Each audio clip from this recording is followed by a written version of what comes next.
Hello. How you doing? Hope you have a nice beginning of your Thursday, or mid of it, or whatever time zone you're in. I hope it's nice. In my case, it finally stopped raining after like a few good days, so the weather is getting better, I guess. Hi there, Pumpkin. Hi there, Ghost. How you all doing? Let me also give you a quick shout out.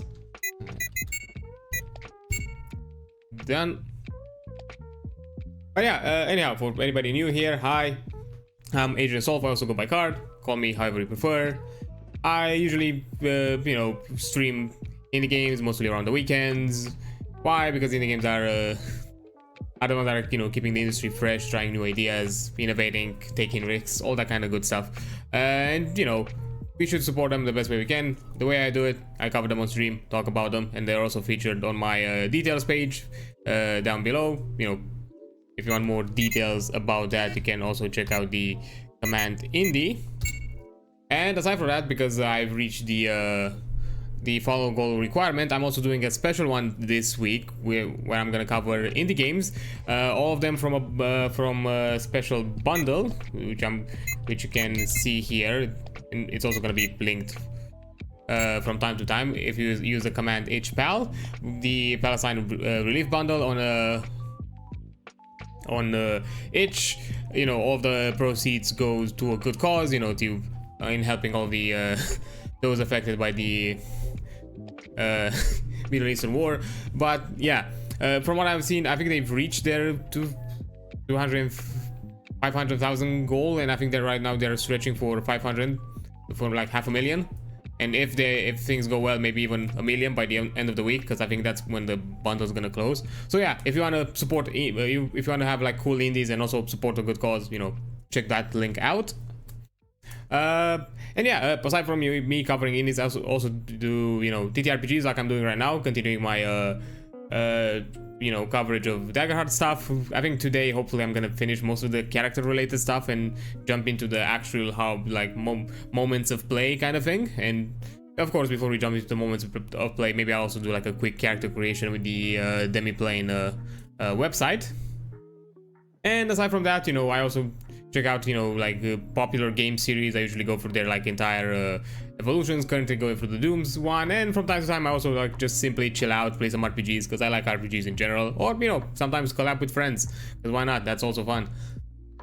So yeah, so that kind of covers it. Also, as I've mentioned with the goal and everything, my current goal is to reach affiliate approval. I've marked most of them. I have the follow requirements, the hours, the day of streams, all that kind of stuff. I'm just pushing for that viewership average. So yeah, once all of that is finished, I'm also gonna do the a special affiliate celebration stream. Oh, thank you so much for the follow. I really appreciate it. Hope you're enjoying it. If you want to lurk, you can lurk. If you want to chat, you can chat. Which, by the way, that opens up the next thing. With these kind of TTRPG streams, even though I'm covering a specific TTRPG, I do want this also to be a space where everybody can have a discussion, talk, ask questions of this system or different systems. I personally am more experienced with D&D, because that's kind of what I've played mostly with other people, but I do want to expand and try other systems. I'm starting to as a player in a Hunter the Reckoning game, which Ghost has announced. I've already done the session 0. It's been fun. I've really enjoyed it. All the other players, and Ghost as well is an amazing storyteller. So yeah, I really like that. So looking forward to the official first session of that game. But also like to explore other stuff. But yeah, once I reach that kind of viewership requirement, I'm also going to do a special affiliate stream, because all of the other rewards have been reached. This week I'm gonna do all the both special streams. Tomorrow I'm gonna do the special TTRPG stream, while on Sunday I'm gonna do the itch indie showcase stream. So yeah, both of them are gonna be covered this week, and they're gonna be a bit longer. I'm pushing at a minimum 6-hour itch stream, just so I cover a lot more stuff.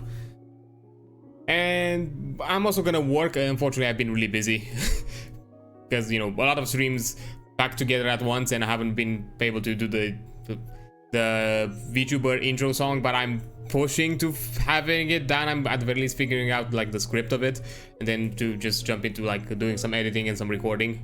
Hopefully tomorrow, maybe, because until I jump into my stream, I hope. But yeah, I'll see about that. Also, hi there, Talk. I see you there, you know, chatting, lurking, whatever you're doing. I appreciate it. Also, let me also give you like a quick shout out. Which also now that this reminds me, now with this follow, actually now I've reached the 60 follower mark, which means that I'm also gonna update the VTuber playlist, because I've already had a song there for the 55 followers. So I'm gonna add up another song today. I already know what song to add up on that one. I'm gonna, you know, link it after the stream and put it on that playlist. Which, by the way, you can also see it. I have it linked on my details page, but you can also use the if I'm not mistaken, it was the tarot songs command. Yes, it's the tarot song command to see the VTuber playlist. Currently there's one song. I'm gonna add a new one after the stream, but anyhow, I guess that kind of covers most of the you know, general intro and special things to do and whatever the heck. So yeah, before I jump into the other stuff with Daggerheart, because this is kind of a requirement by them, to make this very clear, this is a product that has been created by Darrington Press community gaming license. The Daggerheart Open Beta Materials are owned and copyrighted by Darrington Press LLC, and all rights are reserved to them. This product is based on the following public game content created and owned by Darrington Press, the Daggerheart Open Beta Materials, you know, owned by, published by Darrington Press LLC 2024. And you can find it, you know, on daggerheart.com, and, you know, as well as on the Demi-Plane website. They also have some, you also have it available there. So, you know, I'm just doing the required coverage, because this is a requirement for like all streams to have this at the very least mentioned at the beginning or at some point in the stream. So yeah, I just want to clear it out before we jump in.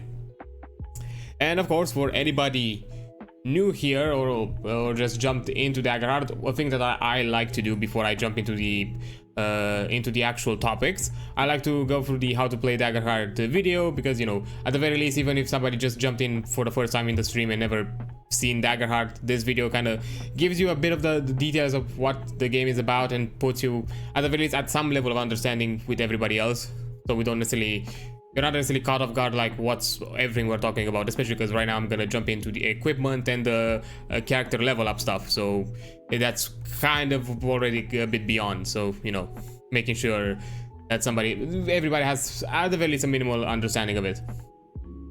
And of course, as I'm going through the video, I'm also gonna interject here and there with some extra stuff if I feel like it, but again, I'm not gonna stop too much on it because I've already done it for every other stream. So yeah, if there's anything new or just want to reiterate something that I've done before, I'm gonna do it.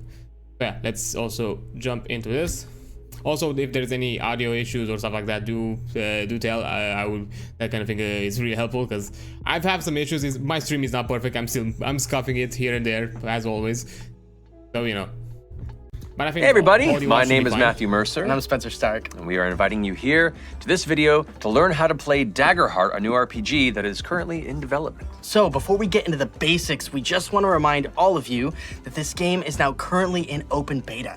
So things discussed in this video may change, shift, go away, be added to, and that's part of the process of making a game. Indeed. To learn more and even join our open beta playtest, go check out daggerheart.com. So dive in, break the game, tell us what works, what doesn't work, what you love about it, what you hope to see added, and tell us all that through the official Daggerheart open beta surveys. The more people who play the game, the better we can make it. So jump in and help us break this thing, because we are so excited to build this game with you and not just for you. So please play often and submit those surveys so we know what you like and what you don't. Hell yeah. Again, this is something that I always want to reiterate. Please do that.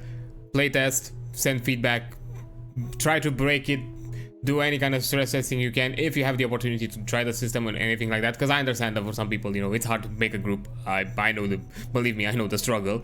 But that kind of information and that kind of data is extremely crucial. I'm telling you this as a game dev in general, no matter if it's physical, digital, whatever. Playtesting at a large scale is so important, because no matter how you do it internally or with QA testers, it's never gonna reach the level of, you know, data and information that you can get from actual player numbers, which is way blown out of proportion. So yeah, try your best to do that kind of thing, because it's really helpful. Even though you feel like maybe whatever feedback you're giving, it's not insurmountable feedback, you never know what that information can do to them, especially because they've emphasized it really well that, you know, not only do they want to, you know, create their vision, but at the same time they want to create something that it's also within your own expectations, within your own wants with this system, not necessarily just their own, just the devs. You know, they want to listen and they want to make something that, you know, both them and you will enjoy. So Daggerheart is a fantasy tabletop role-playing game that sort of blends the narrative and the like crunchy together. Yeah, I like that it helps facilitate gameplay that is both theater of mind, if that's your preference, but also easy enough to also play it more tactically and to use maps and minis like I love to do with our sessions. The game doesn't really stop down when you're doing combat. You just kind of continue to play the way you do throughout the entire rest of the game. And so everything flows in and out of itself. So it allows you to really focus on the story that you all are telling. And deeply customizable character creation and development process throughout the mechanics of the game. It is a long-term campaign game, so it runs over the course of 10 levels, which gives you plenty of fodder to be able to play a year-long campaign with, if that is something that you want, but could also jump in and play a one-shot or a couple of sessions, and works just as well for that. Yeah, one of the things you can really expect from Daggerheart is a game that gives you tools, if you want to use them, to rapidly create in-depth characters that have dynamic relationships with the other players and characters at the table, as well as an opportunity and tools for the GM and the players to build a world together. You can make and play or run a game as deep or as shallow or as simple or as robust as you want to. And the intent of Daggerheart is to give you all those tools at your disposal and teach you how to implement them in your game, so you can kind of pick and choose what it is you enjoy about this, or run the full gamut and go all in. Now let's get into the basics of Daggerheart. Yeah, that's something I really enjoy. From what I've read so far and looked through it so far, it's an aspect I really enjoyed about the game. It condenses a bit, like, compared to like some other like long-term systems. If we compare it with like D&D or like Pathfinder, that kind of thing, they kind of have it, but you know, understandably so. You know, D&D kind of has a big struggle. I'm not sure with Pathfinder, I don't have the best experience with that one, but at least with D&D I know the issue that at certain high levels it kind of becomes a bit of a struggle, both balance-wise, you know, session-wise. They kind of start to get longer and longer as, you know, enemies become more powerful and combats become increasingly stretched out. So, you know, kind of condensing it is probably also a way to kind of balance out and keep, in some way, shortening it, but still keep the core aspects of it. And, you know, within 10 levels, that's reasonable for like a year-long campaigns, because from my experience, like a level 1 to level 12, 13 can take you like 1 year-ish, at the very least. In my case, that's kind of what it took for one campaign that I did. I think it took like almost a year, if not actually a year, something like that. Yeah, it kind of condenses, of course. I'm not sure if the latest material at the moment has any mention of how often should you look into level ups and that kind of that kind of aspect of the game. But I'm guessing that if not now, at some point they're gonna give you some sort of advice similar to how D&D does it with milestones or XP or that kind of thing, when it comes to figuring out like at what point should a party progress. And yeah, it covers it nicely. It offers you a lot of advice from what I've seen so far. It gives you interesting points in its perspectives, you know, how to look. It also mentions like stuff like safety tools and all that kind of stuff, which I don't think I've seen a lot of game systems do it. Like at the very least, they mention it very summarized and not with actual tools to use, or at the very least link you to any useful location or reference any kind of useful websites or other places where you can look for them.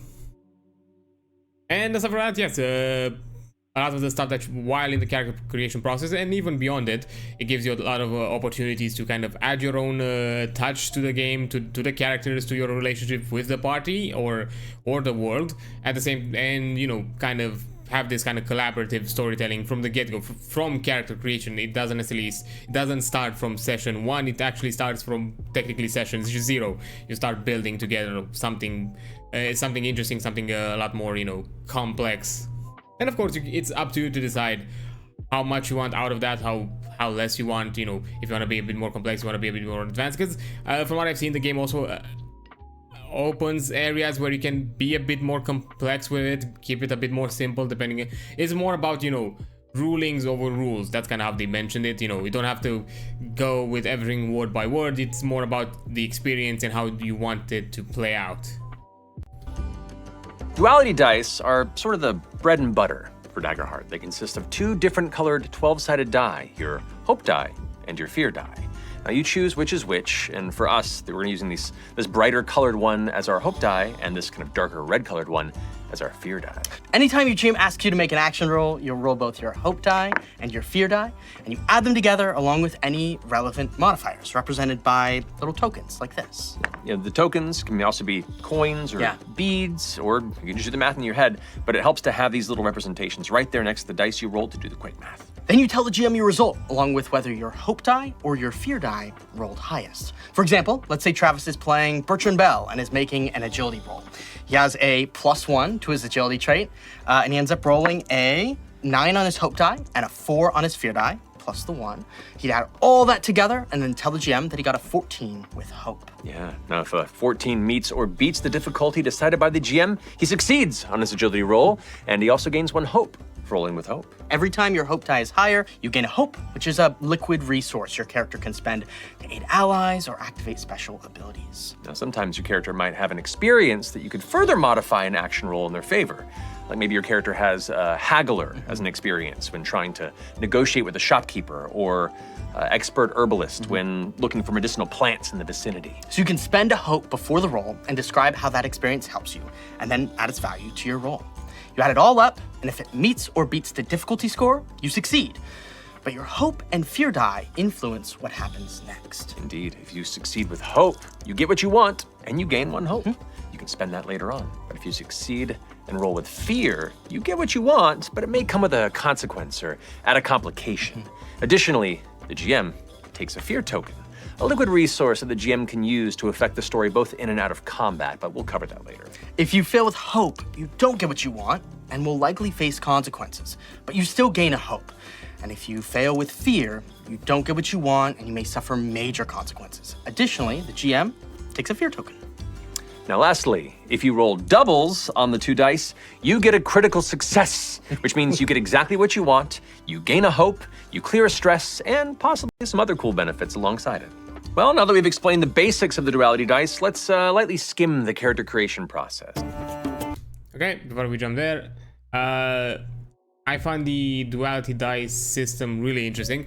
Overall, for anybody familiar with like the D20 systems, to be fair, the 2D12 system kind of has similarity. It keeps it kind of in the same ballpark, at the very least when it comes to difficulty ranges, you know, when it comes to figure out DCs and that kind of thing, which is nice, because basically it means that, you know, Daggerheart, it can be a good system to transition into others, because, you know, it still has some of that D&D or Pathfinder familiarity of the game. So, you know, at the very least from the experience of a GM, and in some aspects even as a player, there is a lot of points for you to be like, okay, I'm somewhat already in the know of how these things should work, so it won't necessarily be as difficult to me to kind of pick it up you know, fresh, because it's technically not necessarily as new as some other like systems, like maybe like a Call of Cthulhu, or maybe even like a World of Darkness game compared to like how the other games. So even though, you know, if you put the effort, in my opinion, you can easily catch on it, and nobody's asking you to learn a system to the same level you already mastered the previous one in a day or something like that. You know, the same way you learn the first system, you should also approach the newer ones. But yeah, I like this. But more than anything, I kind of like the whole concept of aspect of the fear and hope die. Kind of, you know, depending on which die is highest, that you gain this kind of interesting resource. You know, hope is a cool resource that you can kind of malleable, although you have a limit of how much hope you can basically store with your character, or, you know, hold in. But it's an interesting like liquid resource that, as they mentioned it, that, you know, you can utilize for like class abilities, spells, even some even for like elements of cooperations, or even like, you know, ancestry or community or other stuff of interaction or special features that you can gain along the way. So, and who knows, maybe it even plays out in, because I haven't looked at magical items or stuff like that. I don't think, maybe they have a list of that, I'm not sure. I know on Twitter they've started posting on occasion like stat blocks of items and monsters, so they might also have something like this here. I haven't yet checked, but I'm guessing that those things also, at the very least on the player side, the items might also utilize hope at some of them, especially maybe some powerful magical items. But more than anything, I like the fear one because it kind of plays. I'm not sure if there are other systems in here, but the one that I know that I've checked it out, bunkers and badasses, which I would like to cover it at some point. Maybe I'm gonna cover that as the next ttrpg after I finish with Daggerheart. I'll probably do that, although I have to check some stuff because my PDFs are a bit wonky and they have some information that it shouldn't be there, and I kind of have to get rid of it before I stream it, basically. But anyhow, the fear system is kind of this resource that the DM kind of basically can use to balance the game in a way. Like it allows the game master to kind of pick their moments when it comes to, like, okay, maybe they're pushing through this encounter or combat or whatever it is a lot easier than I wanted to, but I have some elements built in that help me increase or rank up the challenge by simply utilizing fear. So if the game master wants to, they can do that.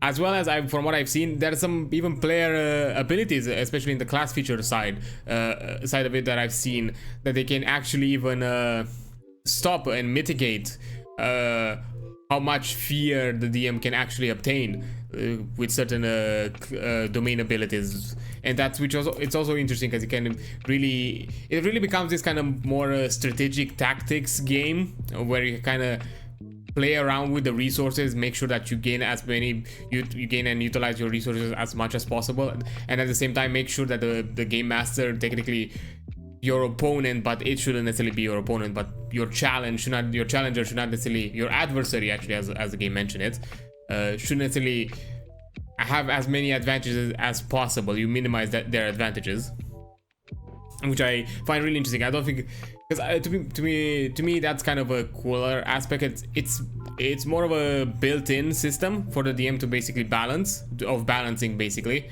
because with certain game systems you don't really have that, and for an unexperienced game master it can become like challenging when it comes to like figuring out the balance of a game and how exactly they should rank it up. And this is a neat way and kind of well-packaged version of how to balance and improv on the spot by just having a mechanical option.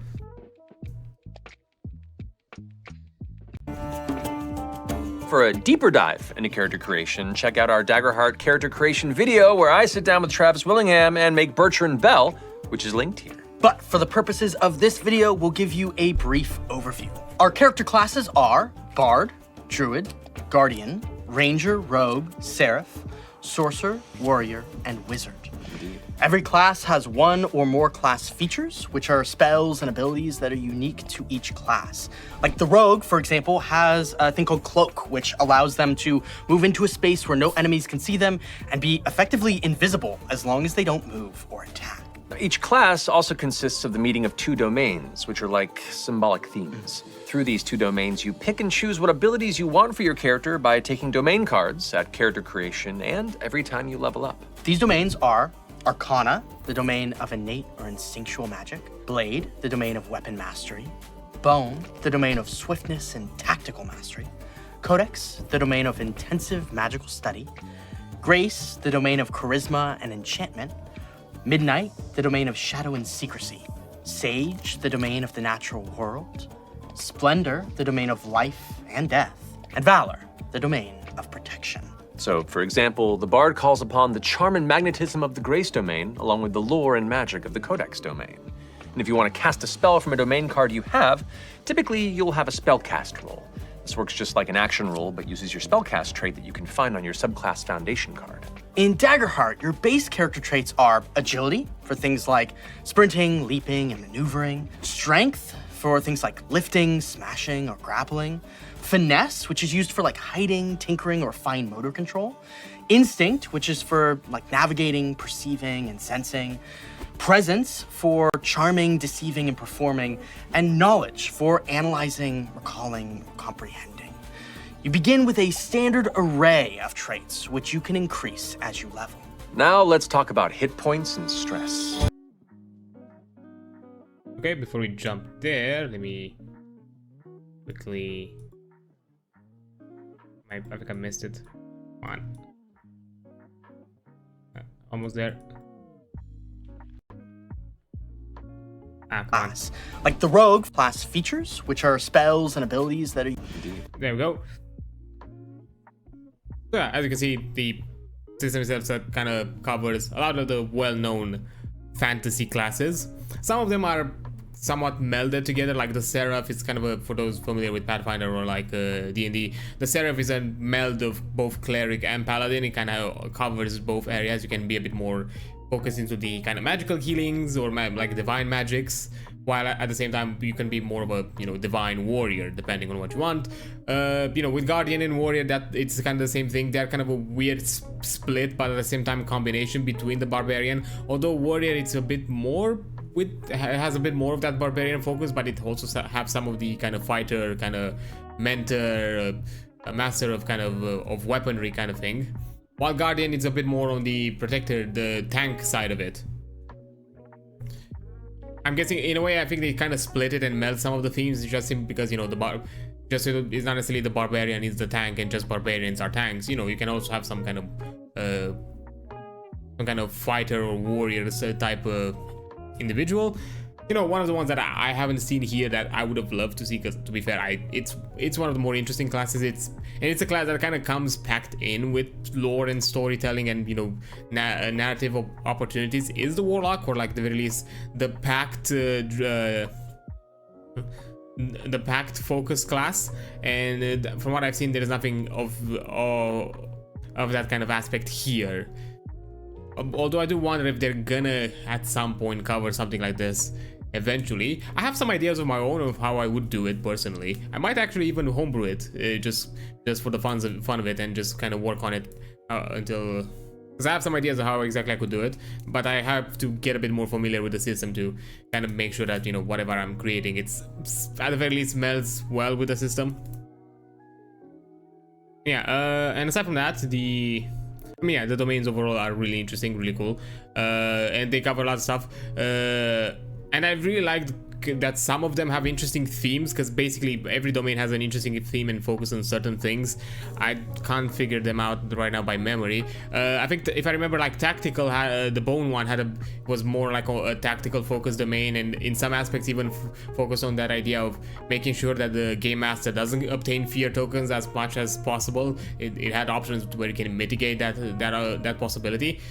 Codex was another interesting one that, to be fair, it was at the moment the only one that had like a special type of card, the Grimoire, which the Grimoire is basically a domain card that offered you a selection of spells that you can utilize at the same time, which kind of played more into that theme of wizard that has this kind of collection of magics and knowledge.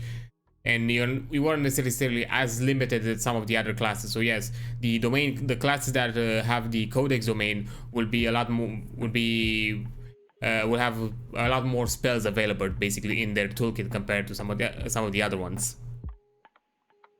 So yeah, that's kind of interesting. And another one, like what I've seen from the Splendor one, which is more divine and stuff, and divine focus and with divine magics. The one aspect that I saw that was really interesting, the concept of resurrection. It's a high level spell. The only way to obtain resurrection as a character, as a domain ability, is by being a max level in a Splendor domain class. Otherwise you cannot obtain it. There's no way, there's no like lower level resurrection. So in this game, death has kind of like a really important meaning. It's not something that you can easily, you know, come back from. Yeah, I kind of really like that all the domains have interesting themes and kind of have this kind of focus on them. Another thing, I really liked how they kind of spread out the traits or like ability scores, or however you prefer to call them. And you know, one of the things is they kind of split up the one of the more loaded abilities, which was dexterity, because in certain games dexterity, especially in D&D, and I think Pathfinder might have the same issue, I don't know, Dex is a really loaded ability score, because it benefits in so many features. It benefits armor class, it benefits on evasion when it comes to avoiding spells, it benefits on attacks, on weapon attacks. It has so many boons over like some of the other ability scores, that having it here split up, it really helps out. You know, nothing feels, you know, better than the other when it comes to focusing, because in other system, Dex felt like kind of the go-to ability if you wanted to make sure that you cover kind of the more important bases of the game.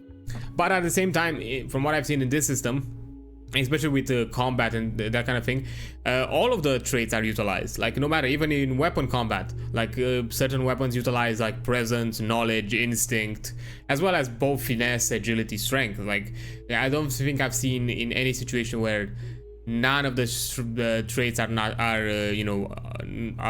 underrepresented.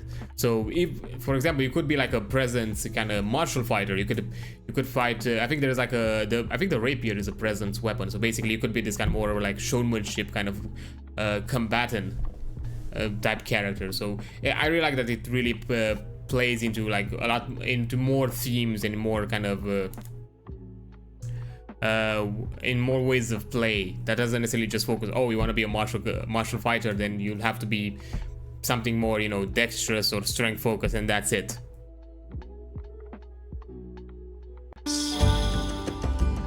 In Daggerheart, a character's overall health is represented by a number of hit points, which you'll find on your character sheet in the form of several blank boxes. When you're faced with incoming damage, you will fill in or mark a certain number of these hit points based on your character's damage thresholds. So if you take minor damage, you mark 1 hit point. For major damage, you mark 2 hit points.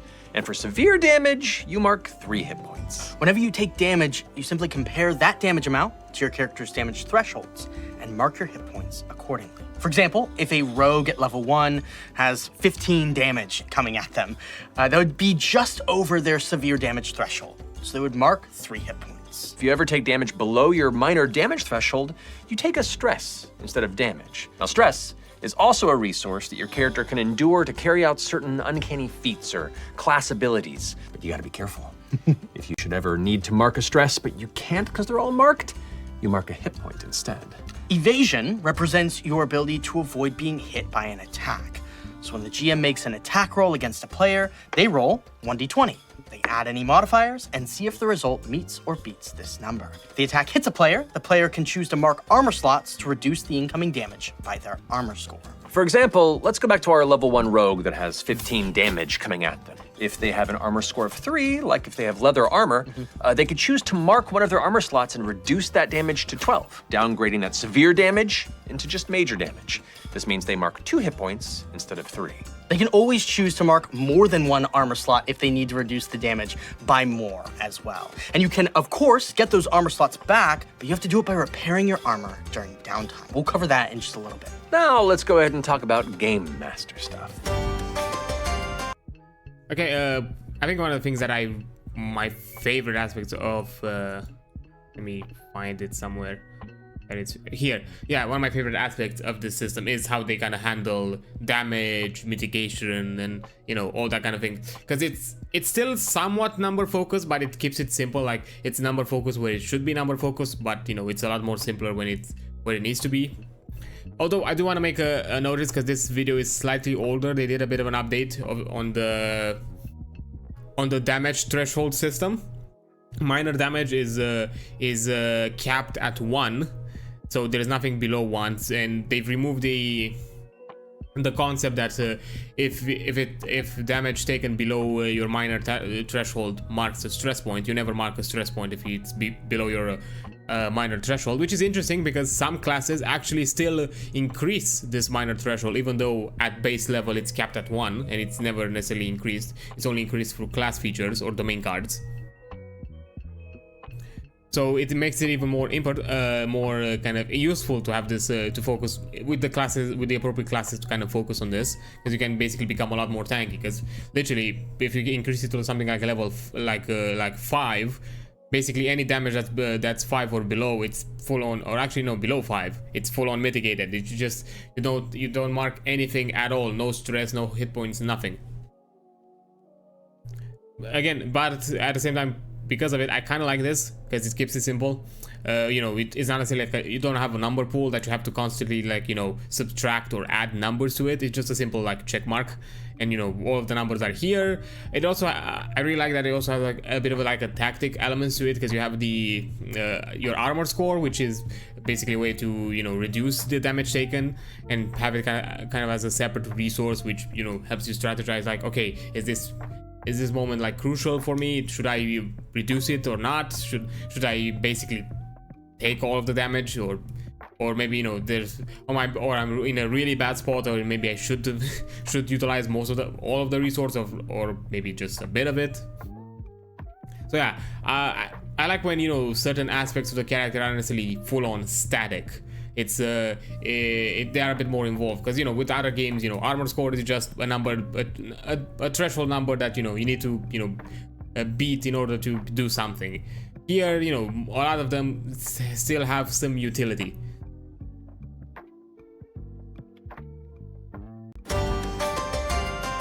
So, setting appropriate difficulty values for your players is a time-honored tradition for many game masters. And when it comes to Daggerheart, a general good rubric to follow when setting difficulty values is a range of 5 being very easy, like extremely easy, up to 15 being your standard average difficulty, all the way up to 30 and more being nearly impossible. You should also be aware of the circumstances surrounding action rolls, because they may grant advantage or disadvantage. For example, maybe you're attempting to lift a broken carriage out of a muddy ditch in the pouring rain, and if that's the case, the GM may impose disadvantage on the strength roll to do that. This situational modifier is represented by including 1d6 with the action roll. With advantage, you add the sum of the d6 to the roll. If you have disadvantage, you subtract the value from the roll instead. Always remember that at any time, a player can give another player advantage on an action roll by spending 1 hope and describing how they're aiding their ally. Now let's talk a little bit about how combat works. Combat. Okay, so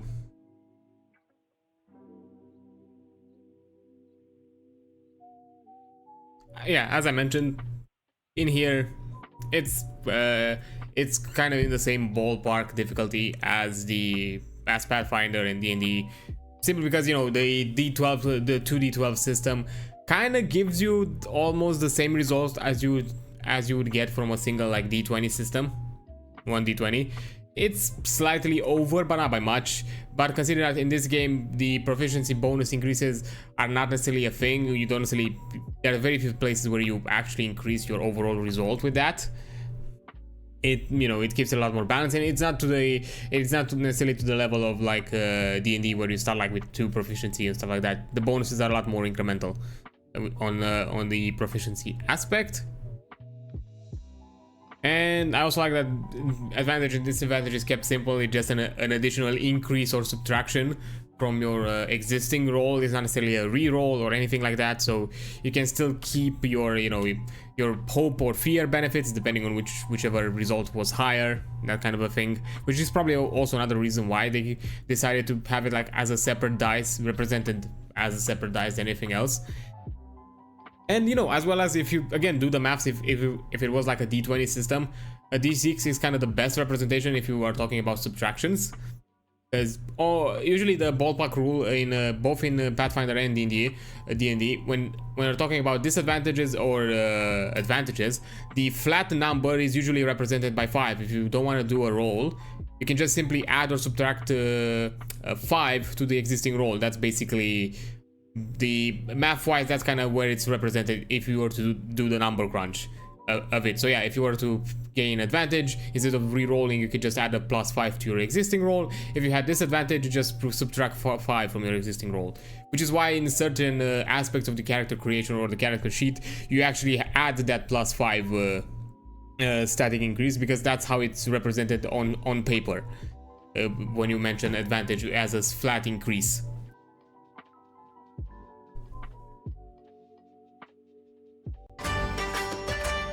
Combat in Daggerheart is designed to be a free-flowing narrative experience with minimal stop-downs and a multitude of possibilities for theater of the mind and map-based conflict. When you want to make an attack, you'll first ask the GM if it's in range of your weapon. So melee range means that you're within touching distance of the target. Very close is anywhere from like 5 to 10 feet away, or the shortest length of a game card when measured on a map. Close is between 10 and 30 feet, or about the length of a standard pen or pencil. Far is between 30 and 100 feet, or the length of a standard piece of paper. And very far is between 100 and 300 feet, or anything beyond the length of a piece of paper that's within the scene. If it is in range, make an action roll and add any relevant modifiers. If the roll meets or beats that creature's individual difficulty score, it hits. Now simply roll your damage dice and add their values together. Creatures also have minor, major, and severe damage thresholds, just like player characters, and a variable amount of hit points and stress, but they don't have armor or evasion scores like player characters. Now for you GMs out there, if you're rolling to see if a creature hits a player character, you simply roll a d20, add the relevant modifiers from that monster's sheet, and see if it hits that player's evasion score. If it hits, roll for damage and the player determines if they'll spend armor slots to reduce it or how many hit points they have to mark thereafter. Now, if your players are entering into a combat that will last for more than 1 or 2 turns, your GM may place an action tracker on the table. When an action tracker is out, players add a token to it whenever they make an action roll. Players will continue to make action rolls in combat until they fail and/or roll with fear, which then allows the focus to shift to the GM to make what's called a GM move. Now, a GM move is literally just the GM taking a turn.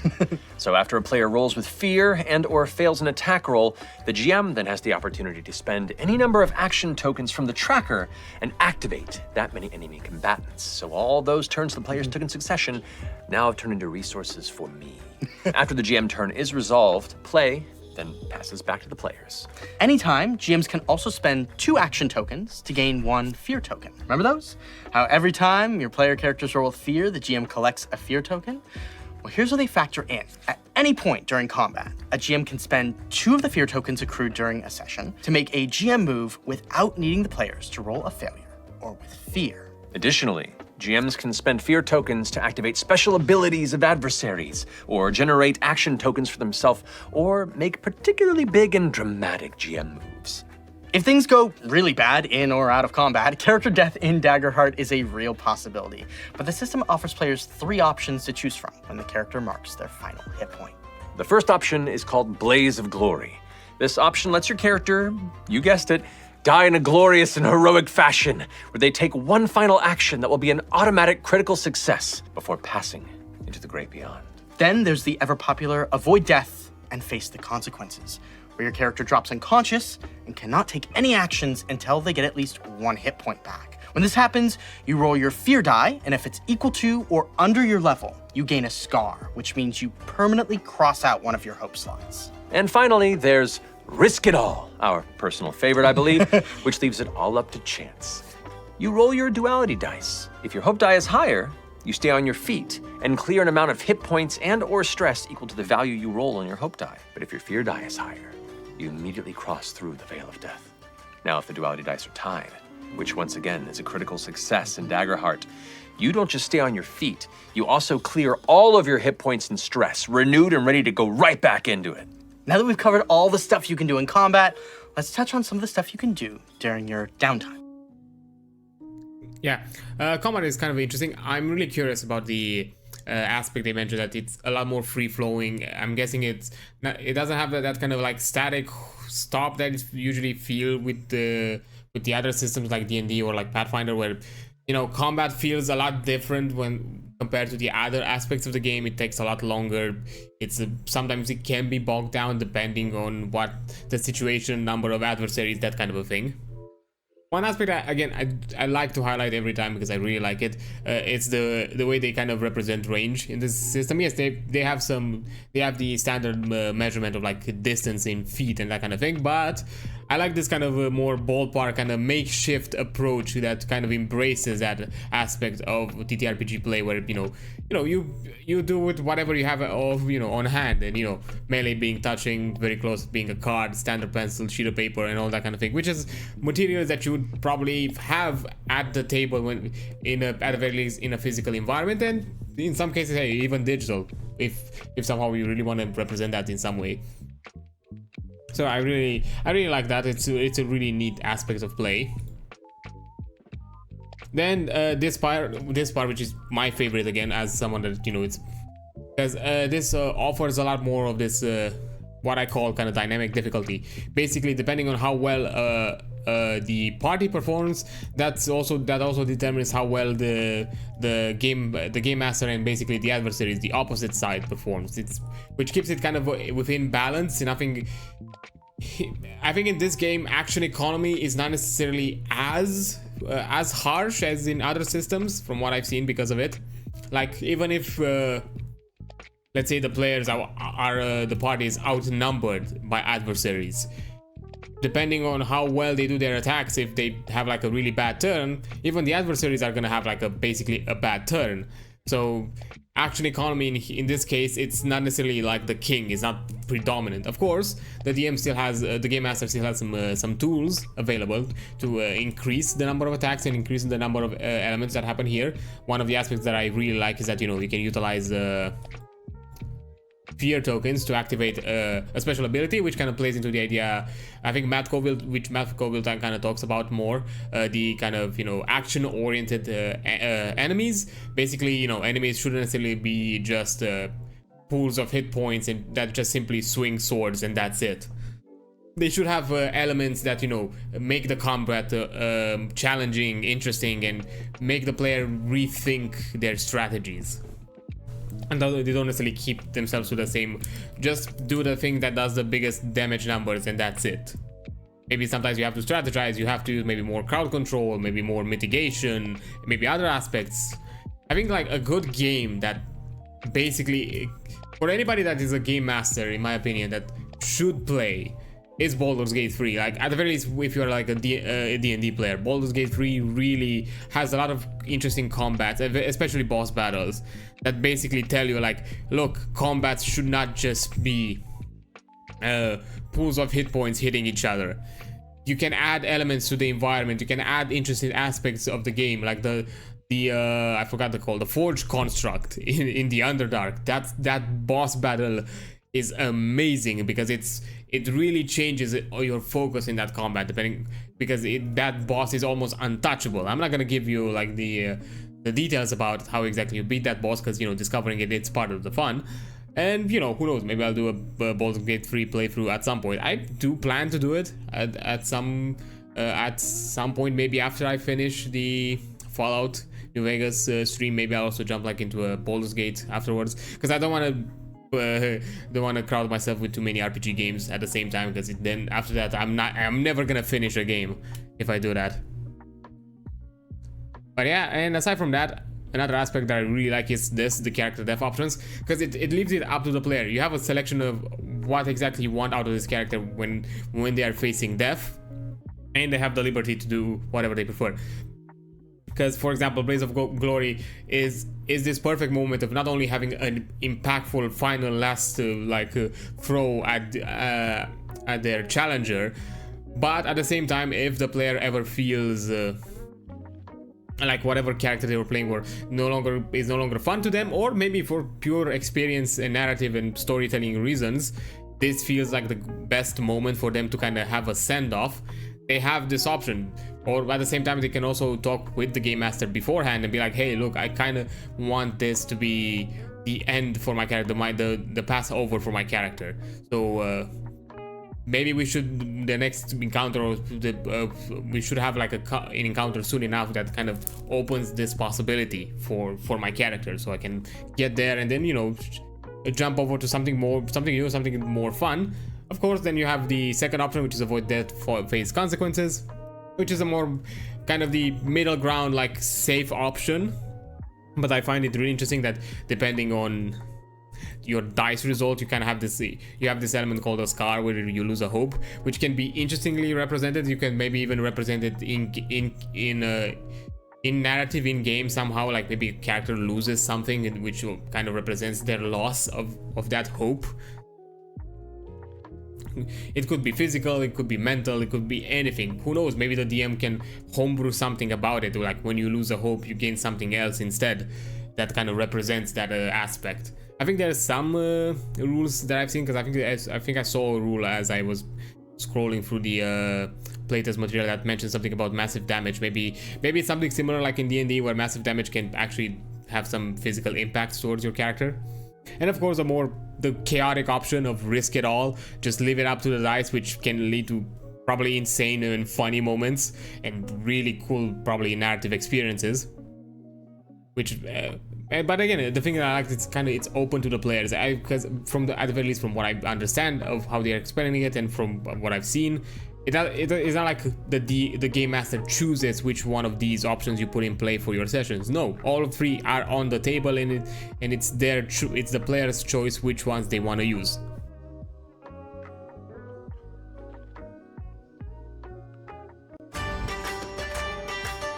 When you take a short rest in Daggerheart, you can spend about an hour doing 2 of the following options. You can tend to your wounds or another player's wounds, clearing 1d4 hit points. You can blow off some steam and clear 1d4 of your stress. You can spend time mending your armor or another person's armor and clear 2 marked armor slots. Or you can simply spend the time preparing yourself for the path ahead and gain a hope. If you're able to make camp and relax for a few hours, you can take a long rest and choose 2 of the following. Clear all marked hit points, clear all marked stress, fully mend your armor, clearing all marked armor slots, or do this on an ally. You can prepare and gain 1 hope, or you can choose to prepare with 1 or more members of your party and instead take 2 hope each. Lastly, you can work on a project. It takes a substantial amount of time, like deciphering an ancient codex or crafting a new weapon. The GM will assign this project a countdown, and each time you work on this project, you tick down that countdown until the project is complete. Now, when you're at level 5 or above, during a long or short rest, you can swap domain cards in your loadout with any domain cards in your vault. This is useful because you can only have 5 domain cards in your loadout at a time, but you really don't have to worry about that until higher levels anyway. I think that's it. I think that's all. I think that... Yep, this kind of covers it. Again, I like that how the short rest and long rest are this kind of moments of downtime that offer you to gain some of your resources, but not all of them, not even with long rest, which kind of emphasizes the idea that even in situations, because I think this is an issue I've encountered a few times with D&D, like in moments that maybe you want to kind of emphasize this aspect that, you know, things are really dangerous, are really bleak, and you don't necessarily have a moment of true moment of respite. Long rest feels like this kind of thing of, well, I took a long rest, now everything is back to 100 for me. Well, in this system, it's never gonna be back to 100. Like, and probably any good good game master is never gonna give you within the same moment an opportunity to take like 2 longer rests and that kind of a thing. And you know, that also should be a discussion that you have with the players, to not necessarily abuse the system and basically be like, well, yeah, I want to be at 100, so I'm gonna take 2 long rests at the same time, or things like that. So yeah, and also this also kind of what I like about this thing. It also opens opportunities to kind of play around with it, because in that you can only choose 2 of them. My first idea that came to mind when I saw this is like, depending on the environment that the party is in, maybe some options are not available for them. Like, for example, mend armor slots. Maybe within a town environment, yes, you can mend armor slots because you have tools and, you know, shops at your disposal that offer you that opportunity. But maybe in a wilderness scenario or something like that, maybe you do not have those resources available, and maybe none of your characters have that kind of focus of their own, or like that kind of skill set. So, you know, mending armor slots is not necessarily available as a short rest, but maybe this short rest option may be open if you take a long rest and basically spend 8 hours instead to obtain the short rest variant of it. So, you know, you can play around with these options as well, and I've also seen certain like domains and class features that even enhance the downtime benefits, which really pushes forward to have this kind of play around with it. I think like you should if you have this available. And, you know, another thing that I really like about it, it's the idea of the work project, because, you know, one of my biggest gripes, and not necessarily gripes, but it's something I've never liked to kind of stop myself and try to figure out, is crafting. It's not necessarily my personal favorite or like my cup of tea when it comes to game mastering, to kind of figure out like how exactly to craft something, especially like because certain systems don't necessarily give you like a good idea on how to approach this issue. D&D, for example, unfortunately, doesn't really. They've done some stuff here and there with Tasha's and Xanathars with the downtime activities where certain things you can utilize. You have some downtime activities that open access to creating something, creating items. But there's still some vague elements like reagents, costs, stuff like that, that it's still kind of left to the DM and could be a bit daunting for some of them, especially if they're new to this side of the game. So I like that, again, there's like a simple built-in system that allows you to think on it like, hey, if you spend time on a project, you kind of slowly take it off. But at the same time, depending on the project, you can still add elements to it. This is like the base version that you're given. But if you feel like it's worth to put a bit more effort, like maybe do some skill checks, maybe have some costs and that kind of thing, then you can basically add on top of it. But yeah, overall this kind of covers it. That's kind of the general aspect at the very least on the player side, and with some small elements of the game master side and what exactly you should expect out of Daggerheart. Yeah. Now that we finished kind of the introductory part of it, which I'm fully aware that every time it's gonna be a bit lengthy, like kind of in the 40-50 minute mark. I still find it necessary and useful to cover it, just so anybody new here at the very least has some level of understanding of the system. But yeah, now that we're done with this, let's jump into the equipment section. As I mentioned, we're going to look at the equipment and then at the leveling up sections of this material. So then afterwards, if I still have some time, we can also jump into making like a quick character creation and also level the character up. My way of doing it right now, maybe I'm gonna do like a probably gonna do a representation of my own persona or like my own character in this system. I'm not sure if I have polls available yet with as a non-affiliate if I have access to that system yet. I do not know, because maybe like we can also do that. Maybe like we can make some polls and figure out like how to put you in this in the character creation seat, and I'm just gonna be here to click on the buttons. But we'll see of that when we get there. But yeah, let's jump in with the equipment. This chapter kind of details the rules for equipping and using weapons and armors, followed by the lists of weapons and armors that are found in the game.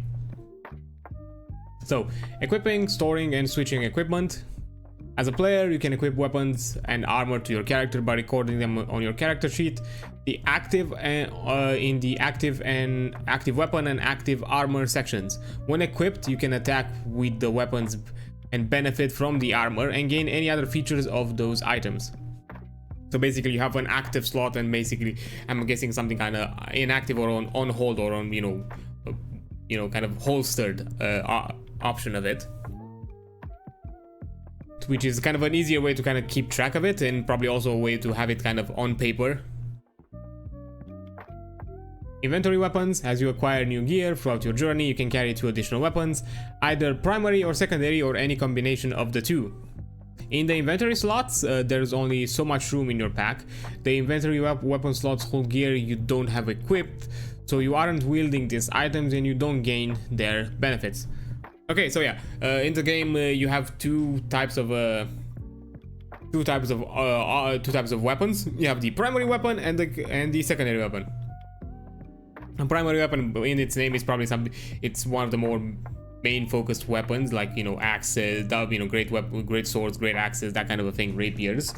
While in the secondary, as you probably expect, you find the shields, and in some cases even like some of the items that you also see in the primary slot, usually stuff like daggers and usually weapons that you can wield with one hand, you can also find in the secondary. So basically you can have like dual wielding daggers and that kind of a thing.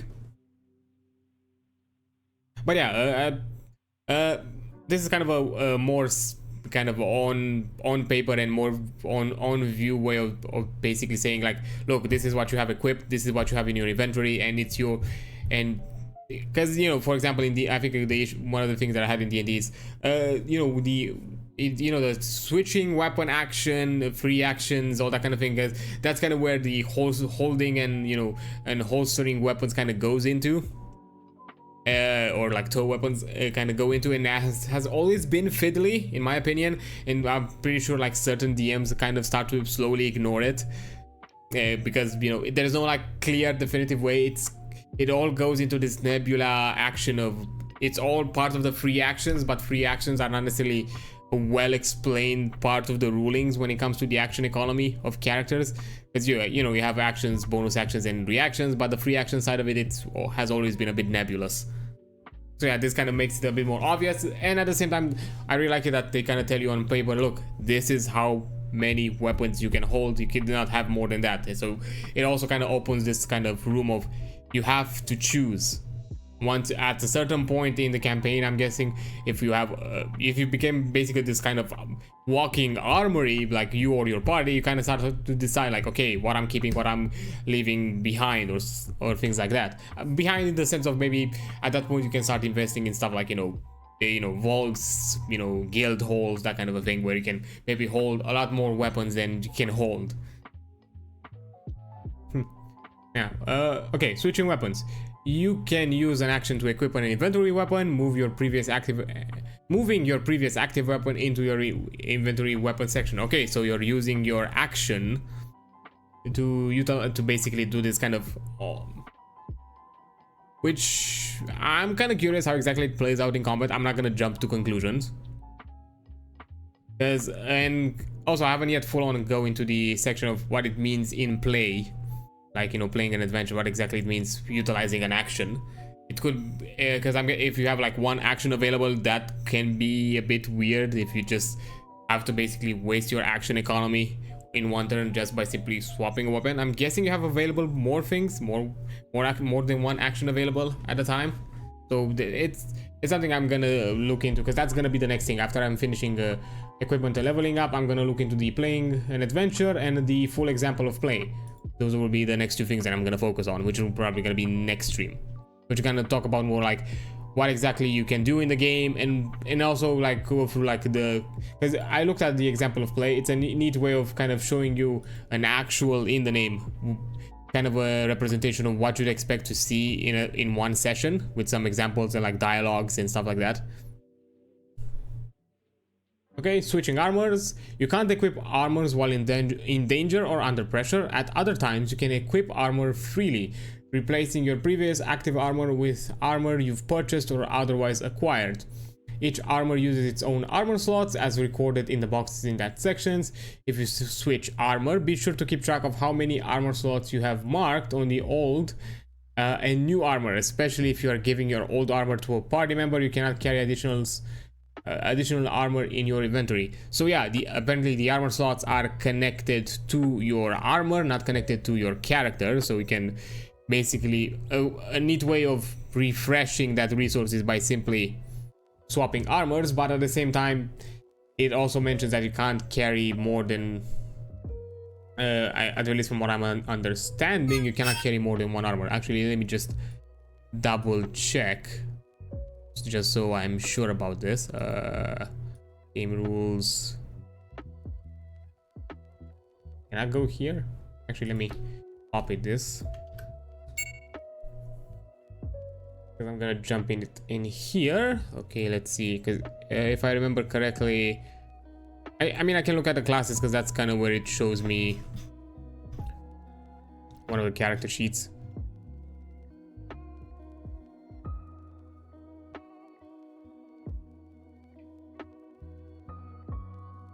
What, am I missing it? Was anything here? Oh, maybe it's the appendix. 1 second. Oh, you don't have it here. Damn. It's only on the PDF stuff. Okay. But from what I understand from the wording, it actually can only have one armor in your inventory, because it mentions inventory weapons, but it doesn't mention inventory armors. So yeah, it can only have like one armor, which is the one that you're equipping. And of course, this ruling here, like you cannot equip an armor while in danger or under pressure, basically means like you cannot swap armors if you're in combat or some other like kind of time sensitive situation. I don't know, like maybe you're like in some kind of like a chase scenario or something similar to that nature. Yeah, using weapons. Weapons are defined by several details: the trait they use, their range, damage dice, damage type, and burden, which represents how many hands it needs, and sometimes a feature. Each of these details are described in a later section. Each weapon also has a tier, which indicates what level a character must be to unlock that weapon. Interesting. I like this aspect. See primary weapons and secondary weapon tables for, you know, the options. I like this kind of tier aspect because it kind of plays a bit, because Pathfinder does this at the very least in their second edition. I've seen they make it a lot more obvious in the item description at what level should you'd expect to see this item. Because in here as well, you know, rules are not necessarily the be all end all. As a DM, you can rule it, hey, you might not necessarily be in that tier, but you know, I'm playing it by ear, so you know, I'm considering that you're you know, eligible to use it for some reason or another. But you know, these are a good representation. Be like, hey, this weapon is powerful. It should not be available at a lower level party, just because it's probably gonna mess up with the balance and kind of and kind of fuck up the bell curve, basically. Which is a big issue that I encountered personally with D&D. In my first campaign, I made my party way too powerful because I've been way too lenient on magic items, which was a fun way for me to try to figure out the balance as a first time DM for that campaign. So yeah, it's been interesting. So yeah, damage proficiency. Your damage proficiency, shortened into proficiency on cards and in the active weapon sections of your character sheet, reflects how skilled you are at wielding a weapon. You'll start at 1 damage proficiency, then you have the opportunity to permanently increase this value up to a maximum of 6 over the course of a campaign.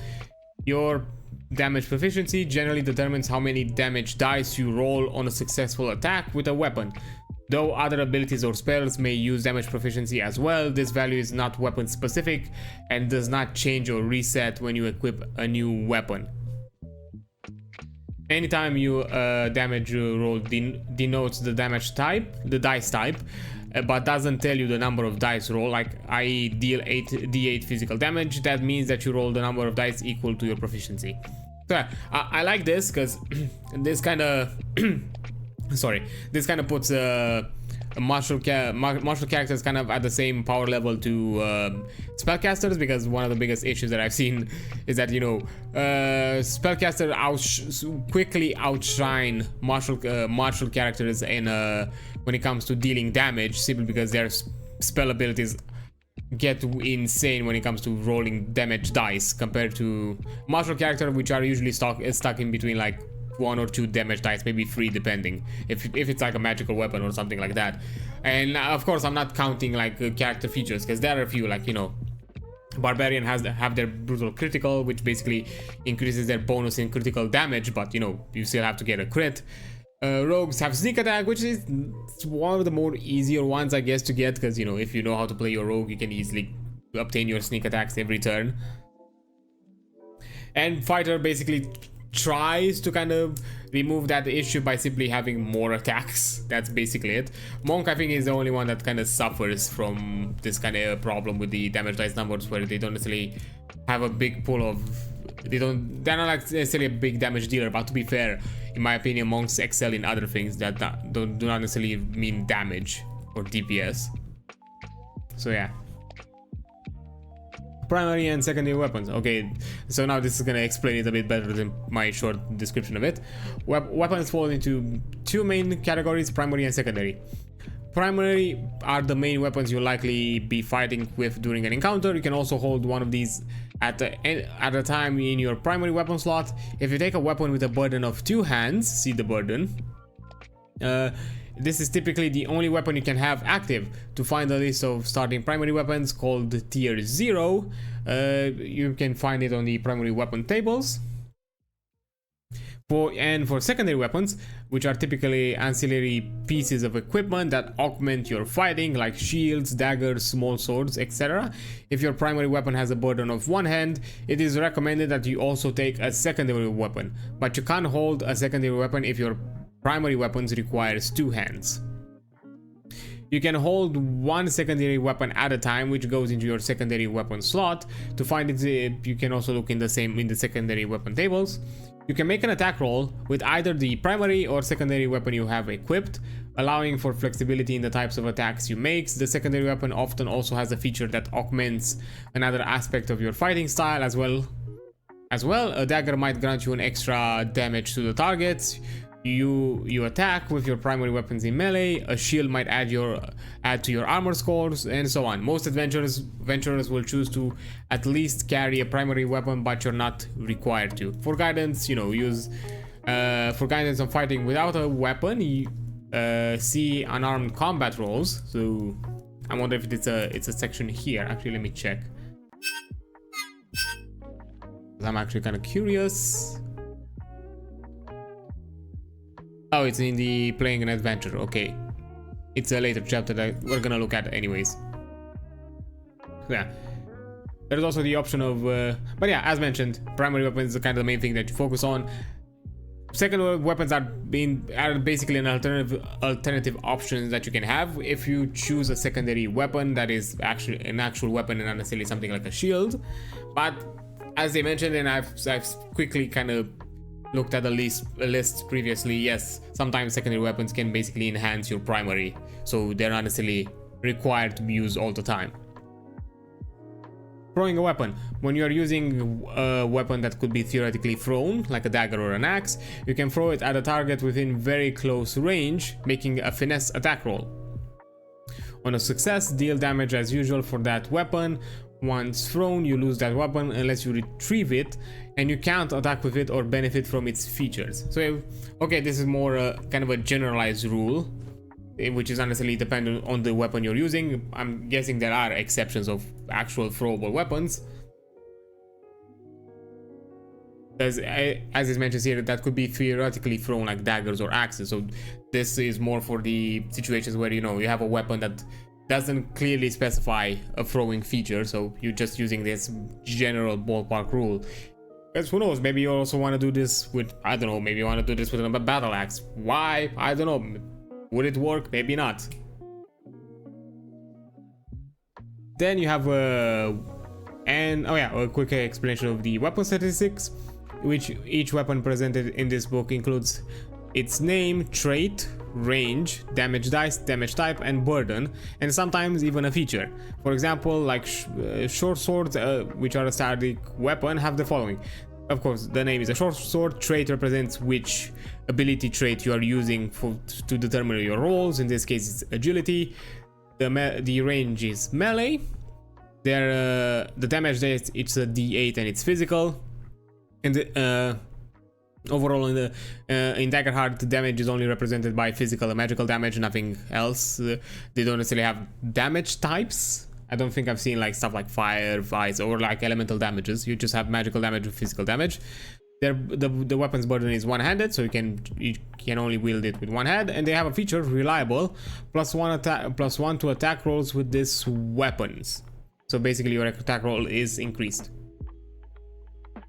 Yeah, name in your character's early adventures. Most weapons are the same as their type. For starting weapons, this is sometimes straightforward, like battle axe, hand runes.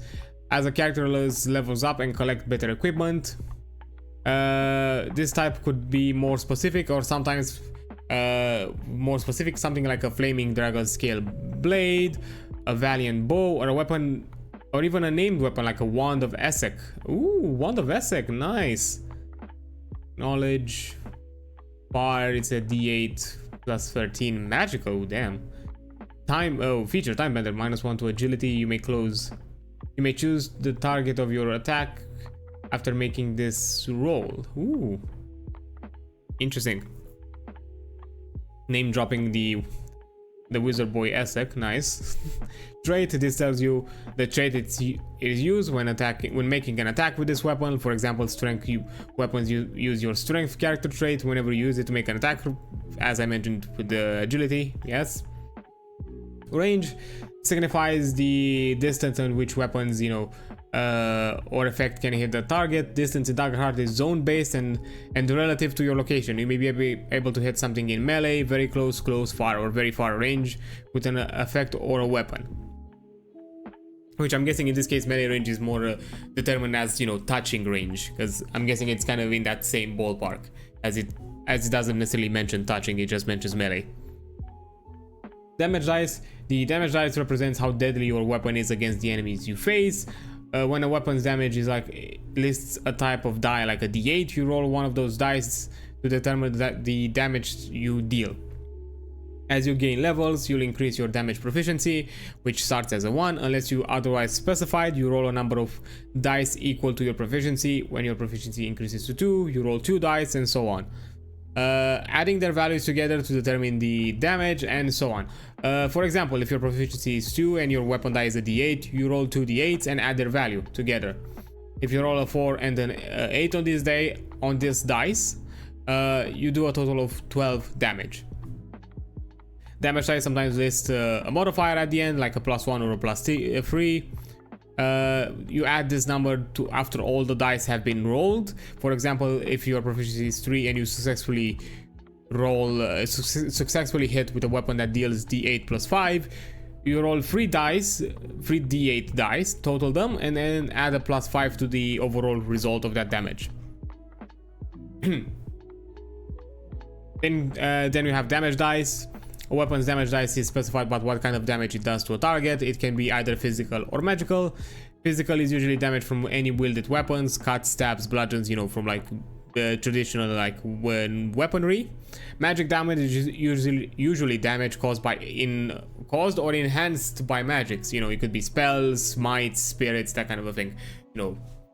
Which could be, an added bonus. In some cases, it could be just the entire damage of that effect or magic, or sometimes an added damage alongside the magic. Like, for example, smite. You can add the... Oh, actually, no, in this case, smite is a magical. You just completely replace the damage type to magic no matter what. Oh, yeah. Damage type is important because some creatures might have resistance or immunities to one of the two types. Something like a ghost may not be affected by physical damage as they are by magic damage. For more about resistance, see the earlier resistance and immunity sections. I'm guessing it's still in the it's still in the playing adventures, but I'm guessing it's similar like in D&D. Like resistance is probably half the damage, while immunity is basically you take no damage from that specific damage type.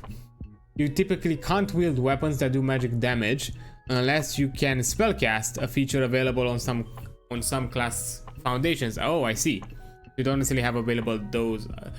You technically can't get those starting weapons if you don't have the spellcast feature. Interesting. Although I'm guessing there are certain magical items at higher levels that might be an exception to the rule. Then there is burden. The burden of a weapon is how many hands it takes to wield it. Weapons are either one or two-handed. When you take a weapon, you'll also feel a number of hands equal to its burden on your character sheet. If you can't bear the burden of a particular weapon because your hands are already full, you can't equip it. You are welcome to create a character with any number of hands you wish, or wield a weapon using something other than your hands. However, when tracking burden, each character mechanically has two and only two appendages capable of weapon wielding. Okay, interesting. I like it. That kind of gives you open space. I mean, yeah, the appendage kind of thing. Yes, you can just flavor it however you want. If you are something more like a, I don't know, crustacean creature, or something like more I don't know, Cthulhu-like tentacle and Cthulhu-like or void spawn entity. Sure, go ahead. Have weird ass appendages. But I'm guessing that mechanically, no matter how many you add up, and it's never gonna add up with additional mechanical with weapon wielding appendages. You could still technically have, maybe we can still rule it with a DM to have an additional appendage that is not for the, that can be used for anything outside of weapons. And maybe for weapon wielding, you could gain it, but maybe as a benefit sometimes later on. A way I could see it, which could be interesting if there was like a race created here, because there is the I forgot how it's called in D&D. There's that kind of adaptive kind of crustaceans like race. I forget the name at the moment, where you can choose if you, where after a certain level ups, I think at level 3 and then at level 5, they basically have this kind of evolution where they choose what happens. The first evolution like changes something about their like movement or appendages, and the second evolution basically adds additional appendages. Could be something like flying, additional arms, that kind of a thing. So maybe, who knows, if there is like any kind of like racing like that in Daggerheart, maybe you can utilize a similar system where, you know, at certain levels maybe they gain those appendages. Okay, feature. Weapon features can describe any special rules that apply only to a particular weapon. For example, some reduce or increase your statistics, while others give you special ways to deal damage. Features only apply while the weapon is equipped, so if you put a weapon into your inventory, you don't have that feature anymore. You no longer gain the benefit of that feature. Of course, there might be exceptions to that. There can always be exceptions, either existing or you can just homebrew it yourself, if there's something a bit more passively, I guess. But yeah, overall, I think for simplicity's sake, yeah, if you have the weapon equipped, you benefit from the feature. And you know, as it was mentioned, it could be something like it improves your rolls, maybe you do more damage, maybe it protects you in some way, that kind of a thing. Oh, and who knows, some of the higher level items could have some more interesting benefits. Maybe there are like a weapon that allows you to, gives you access to a certain spell, or gives you access to new abilities, that kind of a thing. Yeah. Using armor. Actually, one second, let me just grab a drink. Because I yapped for quite a while. Okay, so using armor. Armor allows you to mark armor slots to reduce incoming damage whenever you equip armor on your character. Record its details in the active armor section of your character sheet. Then in the armor box at the top of the left of your character sheet, record your armor score. Your armor score includes your armor's base scores, plus any permanent bonuses that you have to your armor from other abilities, like domain stuff and anything like that. And of course, the armor list for any kind of benefits. As statistics, the armors are defined by 3 details: the name, their base value, and sometimes even a feature. For example, the breastplate has the following statistic. It's called the breastplate armor. It has a base score of 3, and its feature is stiff, which means that you gain a -1 to your agility trait, because it's a plated armor, so technically it probably would affect your mobility. So yeah. Weapon name. As with weapons, most early armors are simply named for its type, and as you level up you might have special armor such as the Veritas Opal armor. Nice name. The base score represents your how much armor slot reduces damage, how much each armor slot, sorry, reduces damage by before any bonuses from other abilities. For example, you have an armor score base score of 3, you reduce damage by 3 each time you mark an armor slot. And for features, armor's features describe any special rules that apply on that particular armor. For example, some reduce or increase your statistics, others gives you special ways you can use your armor slot. Yes. Because in some cases they can affect your evasion, for example, in because some of the heavier armors, you know, decrease your evasion, basically saying in the idea that, you know, you're sacrificing evasion for more damage reductions, or, you know, some lighter armors might give you more evasions, but they might not have as much damage reduction available. Aside from, you know, just simply, you know, as mentioned here, have like some kind of ability trait reduction or improvement, depending. Reducing damage. When you take damage, you can negate some or all of it by marking one of the armor slots next to the armor box, then reducing the damage by your armor score. You start with 6 armor slots and you can earn more over the course of a campaign.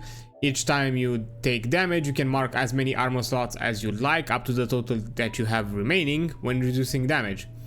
Once all armor slots are filled, your armor is considered broken and can't be used again until you repair it, usually as a move during downtime. If you have an armor score of 0, you can't mark armor slots. If an effect gives you temporary armor score, like Earth Elemental, Incarnation, or like for the World of Elements, you can mark armor slots while the temporary armor is up. Any used slots must still be cleared at the downtime before it can be used again. I'm really curious where it's gonna be any kind of situation where your armor score is 0. I'm guessing if you're just wearing like civilian clothing or that kind of thing, which is like purely aesthetical and nothing, you know, there's no like combat benefit from it. I'm probably that's in those situations.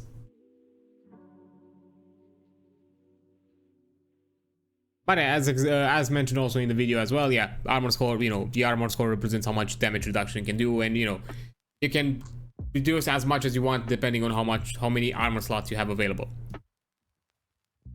Okay, so this is the primary weapon table list. Players can choose one tier 0 primary during character creation. Other weapons will become available to them through the campaign as they level up. Okay, so this is the tier 0, or basically the weapon, the starting items that you can choose from. We have a battle axe, which is a strength weapon with melee range. It does a D10, and it's a two-handed. There's also a warhammer, which is a D12. Also, oh yeah, both of them have a +3, which is also two-handed, and they also have like the heavy feature, which means -1 to agility. So of course this might be more focused on the heavy hitters. You have a greatsword, which again, it's another strength weapon. It's melee. It's a D10. You have massive. They're -1 to agility, but you roll one extra. You roll one extra damage die and drop the lowest. Oh, so basically, like for example, if you, let's say you have proficiency 2, you, instead of rolling 2 d10s, you roll let's say let's put here roll 3 d10s, and basically here is basically you roll 3 d10s. You see that 3 is the lowest. So basically you pile together, you add up together 8 and 9. So if you were to roll again, instead of, you know, you drop 4, so you basically add 5 and 10. And you know, whenever your proficiency increases, basically you apply the same rule. Like for a roll d4, you know, if you roll 4 d10, you have 1, you don't add this one, you just add the other 3, and that kind of thing, which is nice. It's a good way. It's kind of like the Great Weapon Master like a feat in D&D, kind of. You also have like mace, which is also a strength weapon. It's in melee range, but it deals a d8 +1, but it's one-handed.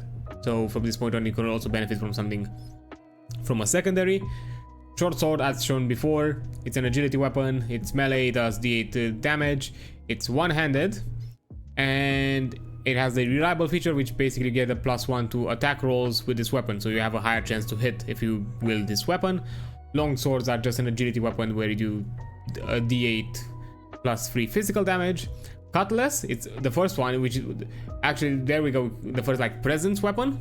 So basically, if you have high presence, it's more, I guess Cutlass is more about like showmanship in a way. It's a d8 +1 physical. Rapier, again, another one which is more like about like duelist, that kind of a thing. It's another presence weapon. It's a d8 with no flat bonus, but you have the quick feature, which means mark a stress to attack an additional target in range. So basically, if you are surrounded by 2 enemies, so if you're in melee range with 2 enemies, if you want, you can mark a stress and basically attack twice. It's neat that you also have the one-handed benefit, so depending on if you really want to enhance your rapier, maybe you can get like a secondary that gives you some kind of bonus to your rapier attack to kind of synergize it. So you know, your secondary can also be some kind of synergizer or kind of enhancer of your primary, depending of what your primary has as features. Dagger, which is a finesse weapon, which is melee. It's a d8, actually pretty high damage, considering that, to be fair, in here you don't have stuff like sneak attack and that kind of thing. It's better that it's a d8, because to be fair, a d4 dagger, that's kind of lame if you just use it baseline. Like, yes, if you're a rogue, the damage of a dagger as a rogue in D&D was never like the point of it. It was just the idea that it delivers the sneak attack. That was the only thing. It was a tool of delivering the sneak attack. Quarterstaff, which is, even though it's a melee weapon, it utilizes instinct, which is what you would expect to be something a bit more, you know, again, spellcaster focus maybe, but I guess kind of this one kind of plays a bit into the kind of monk fantasy of, you know, of using of using, you know, your kind of your perception and your kind of your own awareness of your surroundings, which, and it's a d10 plus 3, but it's all two-handed. We have also halberd, which is a very close because you know, it's more of a chained weapon, which you do a d10 plus 3. A short bow, which is an agility far weapon, which is a d6 plus 2, interesting, but it's two-handed. Crossbow, it's a finesse far, which is d6 plus 1. Longbow, which is an agility and it's a very far, which is a d6 plus 3, and because it's really big, it has also the cumbersome feature, which reduces your evasion by 1. Interesting that the long range weapons are a bit lower on the damage die pool. It's kind of interesting. Maybe kind of a way of balancing us, you know, compared to the melee weapons. And these are like distance abilities or distance, so it's kind of their way of saying like, yes, you can hit enemy from very far, but at the basically at the cost of dealing lower damage.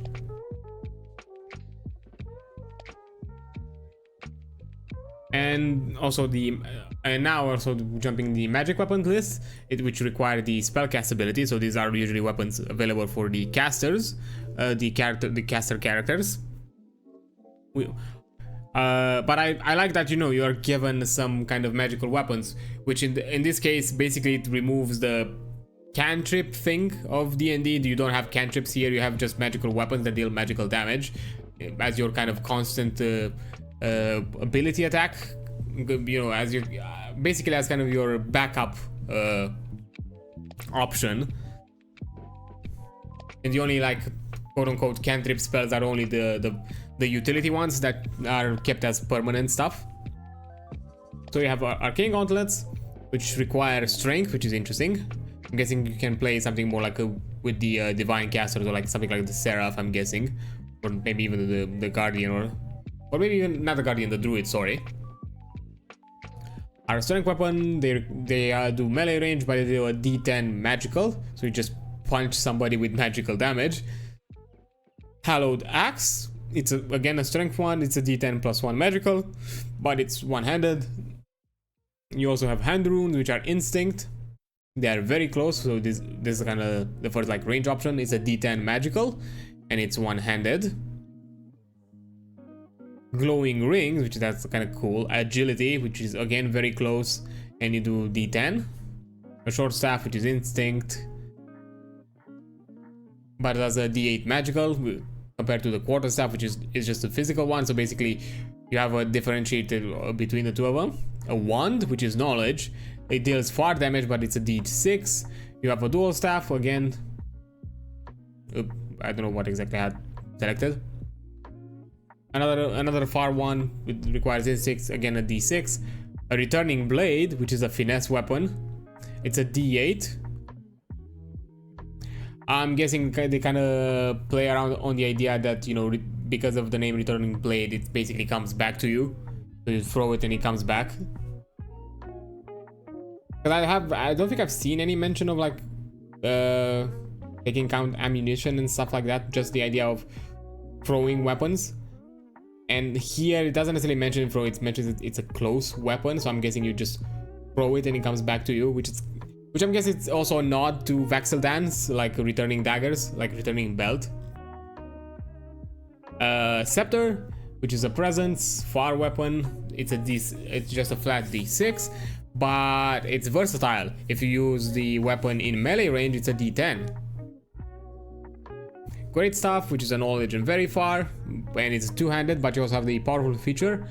Roll 1 extra damage die and drop the lowest, similar to the Great Axe. Basically, you roll 2d6s and you choose the highest of the ones when determining your damage, and of course, as you increase your proficiency, you add an additional die and just remove the lowest one and just add to the pile the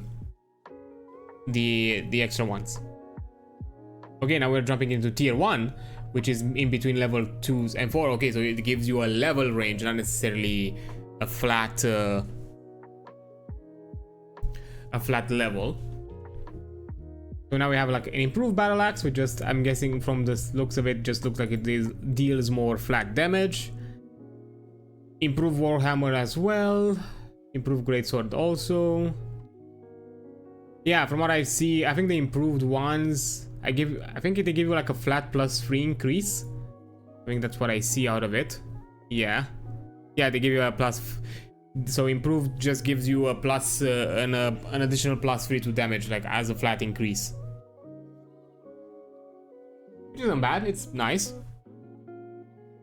To be fair, it feels a lot more impactful compared to the you know, magical, the +1 magical weapons that you find in D&D, and I think also in Pathfinder. But now we also jump into some named ones. Gilded Falchion, which is a strength weapon. It has a D10.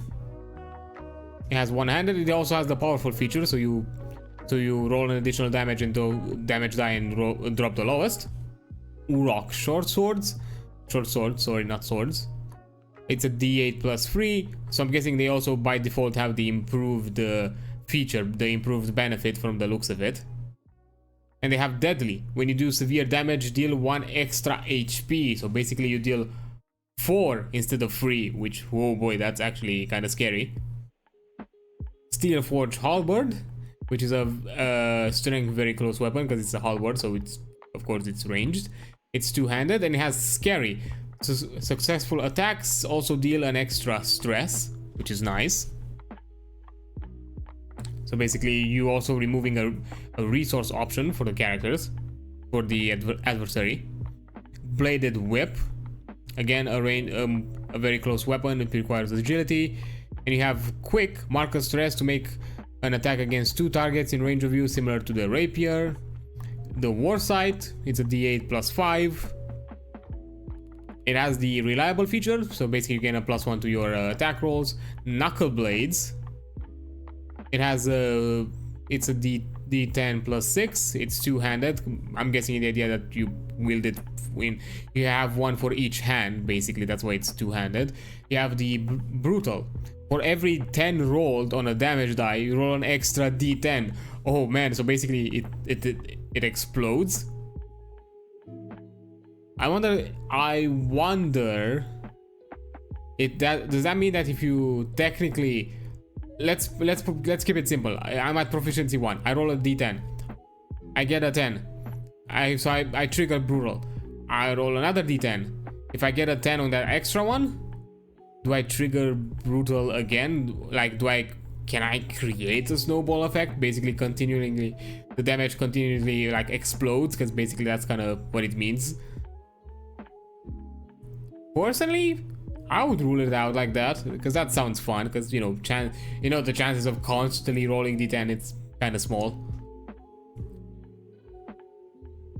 And to be fair, it's not like it matters too much, because once you get to the point of dealing severe damage, it's not like you're gonna do more than 3 hit points of damage, no matter how much you go over it.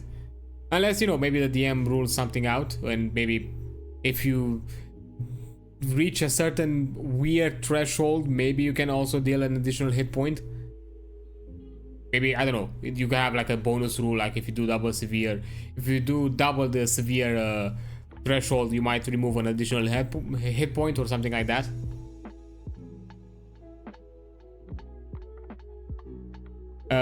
Great Bow, which is a far weapon, requires strength.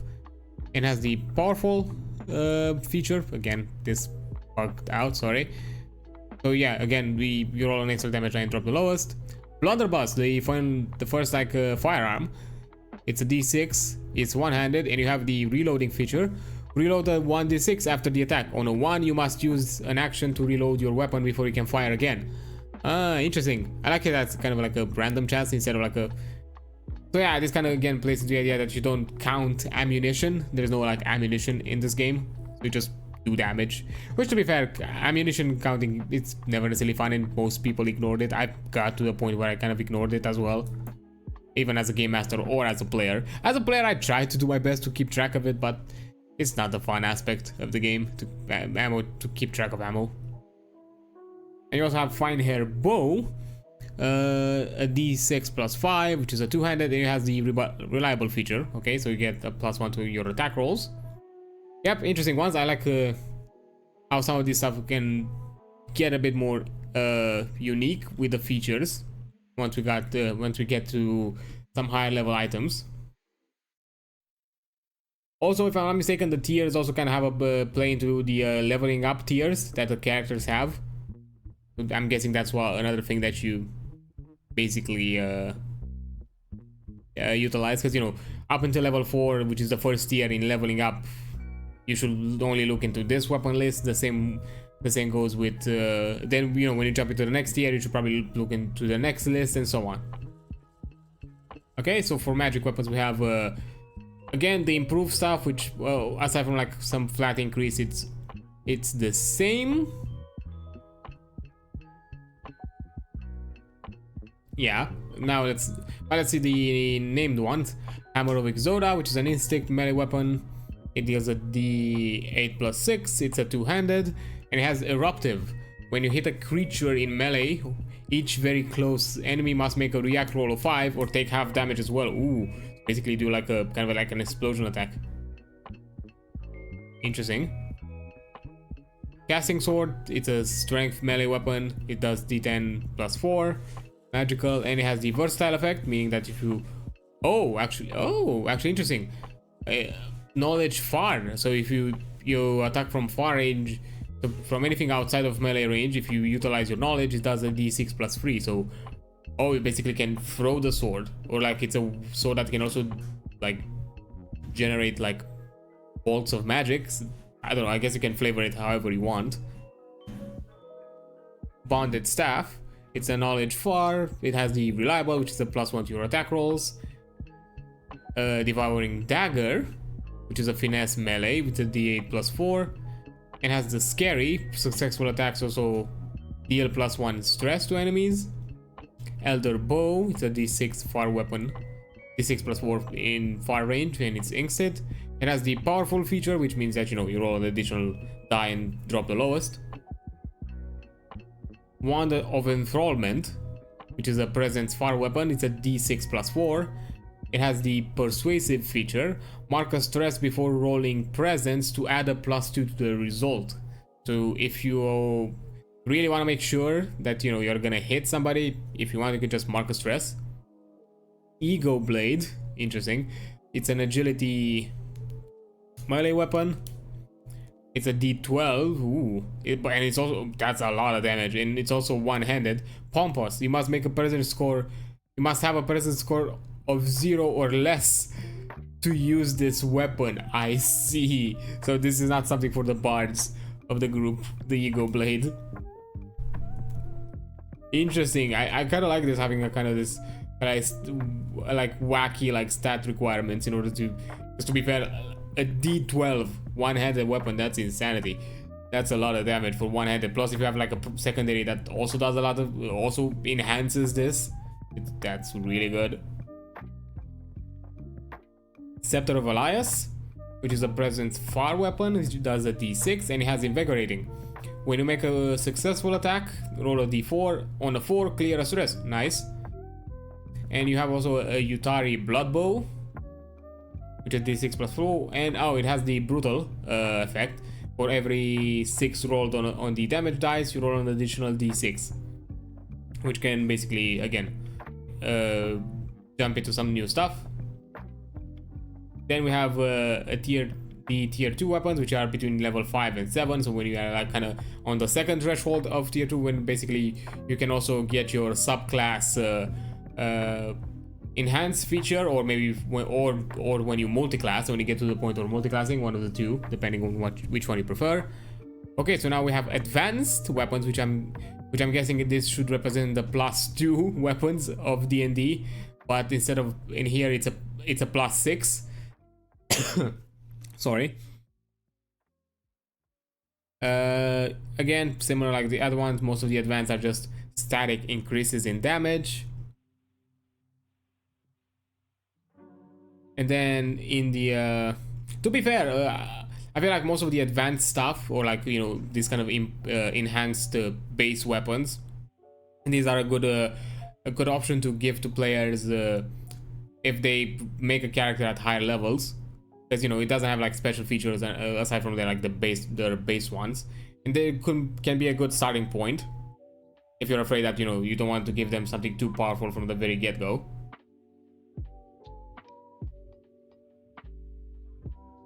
So now, but as first named ones, we have Brave Sword, which is a strength melee weapon. It does a d12 plus 7, but it's also two-handed, and it's dense. It has a it gives you a -1 to agility, but a +3 to severe hit point threshold. So basically, if you wield this sword, you become harder. It's harder for you to basically to reach severe, but you're not as agile. Before it's a strength weapon, so it makes sense. Flicker Fly Blade? Yes, Flicker Fly. I think I'm pronouncing that right. It's a agility melee, d8 plus 5. It has the sharp wing. Add your agility score to this weapon's damage roll. Interesting. So even a higher flat increase. Meridian Cutlass. It's again a presence melee. It's a d10 plus 5. It's a one-handed weapon, and it has dueling. Take advantage on attack rolls when there is nobody else in close range. So yeah, basically kind of like a swashbuckler kind of style weapon. The Labrys Axe, which is a strength melee. It's a d7 plus 7. It's two-handed. It has protective. Add +1 to your armor score. So if you want to be a bit more of a tanky, this is a good weapon to have. Hell's Hammer, which is another strength melee weapon. It's a d10 plus 7. It's two-handed. And it has Devastating. Mark a stress before your attack roll to use d20s as your damage dice instead. Okay, that's actually really cool.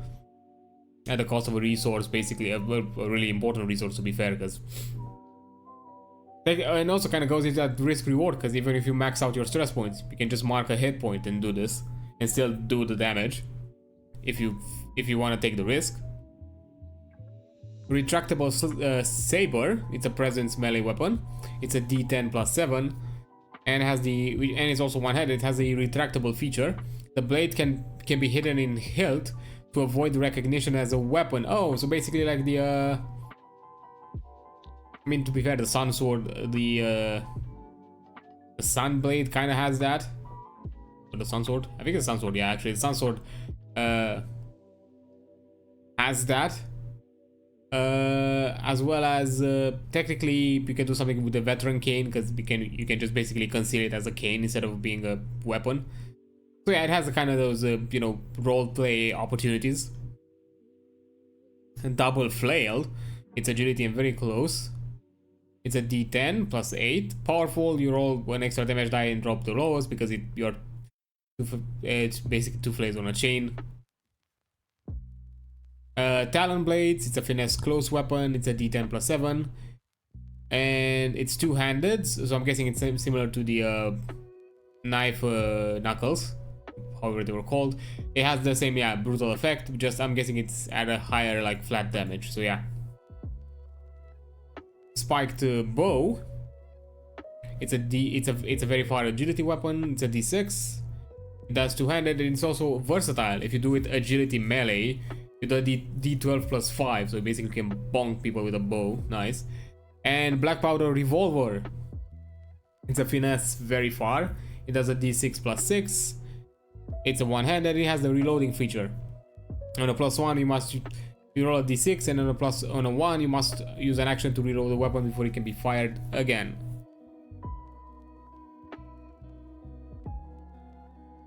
Which, you could, you can flavor it as reloading, but, depending on your luck, you can also flavor it as something like malfunction about your gun or something like that, and you just have to, like, tinker it for a bit before it goes back again. Okay, for magic weapons in the tier 2 category, again, we're skipping most of the advanced stuff because it's just flat increases. Okay, first one, Mage Orb. As any spellcaster, you must ponder the orb. It's a d6 plus 7, it's one-handed, and it has a powerful feature, which, you roll an extra damage dice. Fire Staff, it's an instinct fire, d6 plus 7, it's also two-handed. It has the burn feature. For every damage dice that rolls a 6, deal stress. Ooh. So basically, depending on what proficiency you have and what enemies you're facing, you can live them with no stress if you're really lucky on a damage dice. Body runes, oh nice. Knowledge, it's very close. It's a d20 plus 4, and it's also one-handed. Also, wait a minute, d20 plus 4, one-handed. Painful. Mark a stress every time you roll damage on an attack with this weapon. I see. Although I would consider these are body runes, I'm guessing they're graphed on your body. I would technically rule, wouldn't this be like a permanent thing on you? Like you always have it on you in order to kind of utilize it.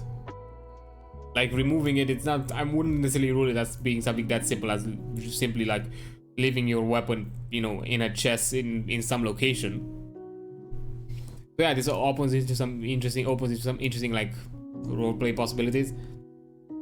But yeah, you're sacrificing a lot just to deal damage, especially because after a certain point, if you use the body runes to attack and you are max strength, you're just whittling down your hit points just to deal 2d10 damage. A d20 damage, sorry, I don't know why I said 2d10, I don't know, weird. Ghost Blade. Presence, it's a melee, it's a d10 plus 7. It's a one-handed, and it has the otherworldly. You can choose whether to do physical or magical damage. So basically, I can choose, do I want to cut people or do I want to cut ghosts? Basically, you can choose that.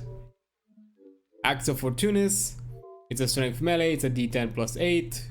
And you have lucky, spend a stress on a failure to reroll your attack and to take the new result.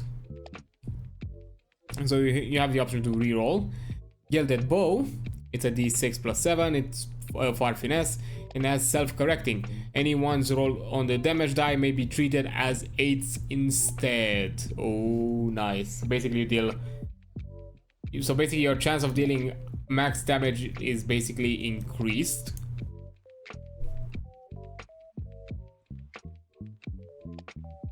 Ilmari's Blunderbuss. It's a finesse very far, it's a d6 because it's a ranged weapon. It's one-handed, it has reloading, and that's kind of it. And with a gas pendant. Wait, wasn't it? Oh no, that was a wand, because I'm seeing the time bender. So it's knowledge, close, it's a d10 plus 5. One disappear, sorry. One-handed, and you have the time bender feature. You can choose a target of your attack you may choose the target of your attack after making your attack roll. So if you already know at what kind of damage threshold, what's their evasion threshold, you might choose, depending on your roll, which to hit, just to be sure that you actually deal damage with the pendant, which is neat. And now we're jumping at tier 3, which I'm guessing is the last tier.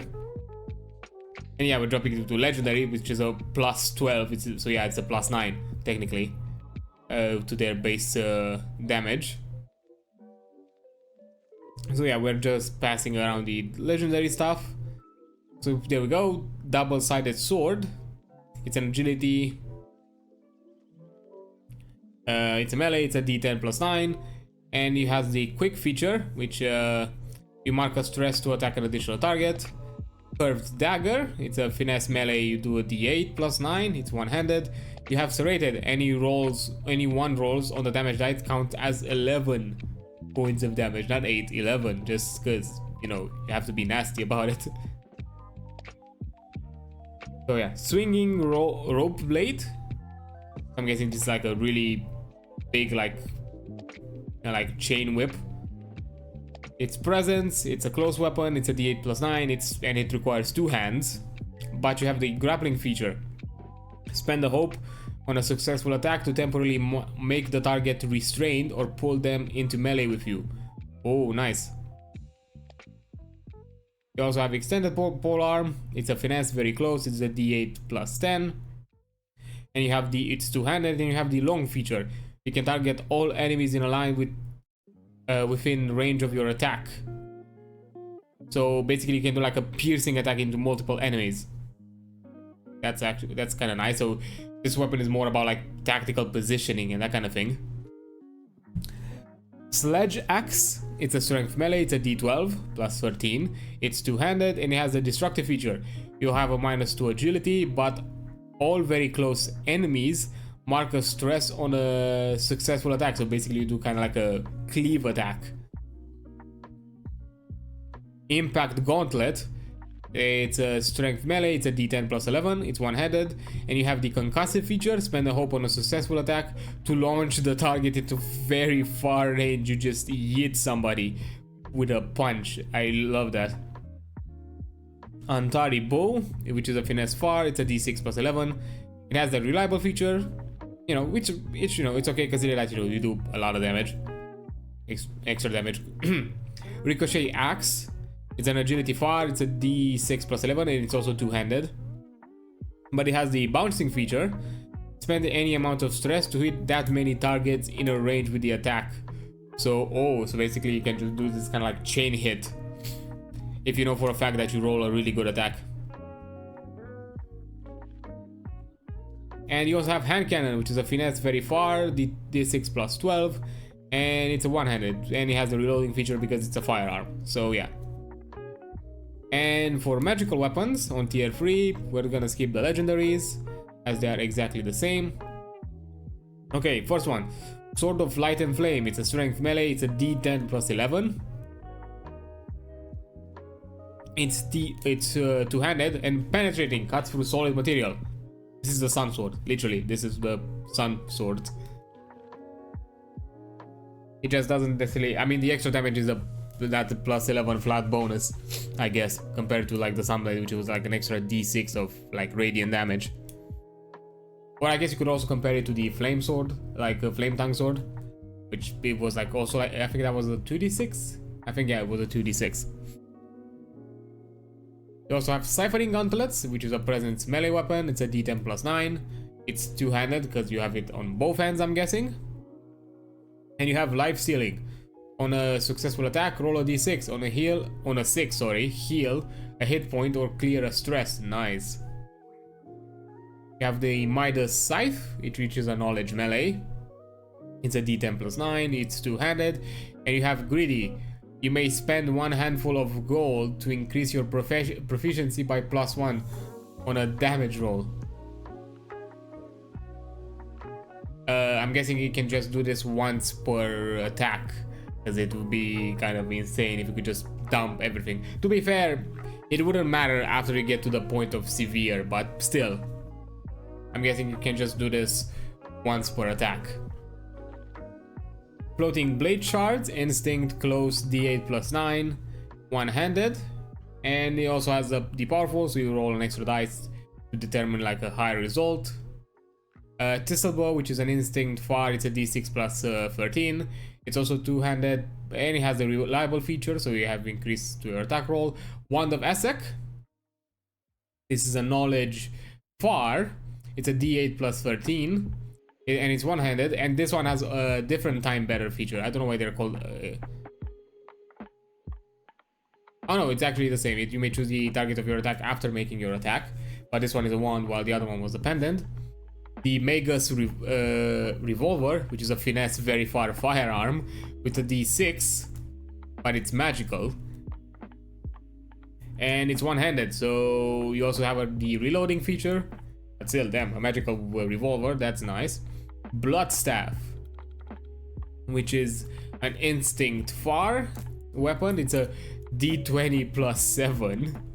It's two-handed, and yes, it has a painful feature, so mark a stress every time you do damage with this weapon. You also have Fusion Gloves, which is a knowledge very far. It's a d6 plus 9, which is two-handed. Bonded, add your level to the damage result. So if you're like level 10, it's a d6 plus 19, which, you know, 19 flat damage already. With certain enemies, that's might be getting close to severe, at the very least to major. At the very least, it's around like the major damage threshold. At that point, I'm guessing, or maybe close to it at the very least. And now we're also jumping into the secondary tables, which players may choose any secondary weapon as long as they have the hands available at when they are doing it at character creation. Other secondary weapons will become available a lot later. And obviously we're starting with a few shields. We also have the round shield, which is a strength melee. It's a D. Oh, you can also take. Oh, nice! I appreciate that they also give you like some damage options with the shields. It's a D4 physical, so basically improvised in D&D terms, and it's a one-handed. As you know, as being secondary, I'm guessing all of them will be one-handed. And you have the protective feature. You have a +2 to your armor score, so you can decrease your damage taken with each armor point by an additional 2 to damage. But you also have the a tower shield variant, which is again another strength melee, which is a D6. It's again one-handed. I'm not gonna no longer gonna mention the one-handed unless it's something different. And it has a barrier feature, add a +4 to your armor score, but a -2 to your evasion. So yeah, you reduce even more damage, but you are easier to hit, basically. Then you also have a small dagger, which is a finesse melee. It's a D8 physical. It's one-handed. If paired, which means if you also have like paired, a +2 to your primary weapon damage in melee. So basically, even if you don't use this dagger, you still do additional damage without using the dagger. Saber, which is an agility melee. It's again a D8. It's one-handed. Again, it has the same paired feature, so a +2 flat damage to your primary weapon. Whip, which is a presence, and it's a very close one. It's a D6, and it has the whip crack feature. Mark a stress point to scatter enemies from melee into close range, so you basically push people away. Although I'm curious, can you utilize a feature without making the attack? I think you can, because it doesn't mention anything about making a successful attack or doing anything like that. It just says mark a stress point to scatter enemies into close range. It doesn't mention anything about making attack rolls. You basically, you know, just moving around your hip to push people away, which could be something interesting to do. Then you also have a grappler. Grapple. D6. It's a fitness close. You have hook. On a successful attack, you may also pull the target into melee with you. I'm guessing if it's, you know, again, as a lot of people mentioned, rulings above rules. So, you know, just because it doesn't specify any kind of restrictions, don't think that you can just pull a wall or pull some kind of giant ass dragon into your range just because the feature doesn't tell me any restrictions. And you also have a hand crossbow, which is a finesse far, which is D6, and that's kind of it. Basically, you just have a secondary range options if you are focused on basically just melee options. Interesting though that you don't have. I haven't seen anything magical. As I'm pretty sure there are magical weapons that are one-handed, so that's kind of interesting. That all of the tier 0 like secondary are completely physical. But at the very least, I guess that also opens the possibility for spellcaster to have something physical alongside. Like for example, they could pair it with they can have a small dagger to pair their, you know, magical weapon, because they're still benefiting with some extra damage to their primary weapon, and still have like a melee weapon physical if they need to. So yeah, for tier 1 secondaries, again we get improved stuff. Oh, here it's a bit different. Yeah, see, it does the same thing with the. But although here improved is a flat +2, not a +3 as in the damage. But it also affects the features from what I've seen. For an improved round shield, the protective it's a +3 to your armor score, while for the tower shield, barrier gives you a +5 and a -2 to evasion. So it's increased the benefit, but it keeps the downside exactly the same. Paired, it gives you a +3 instead of a +2.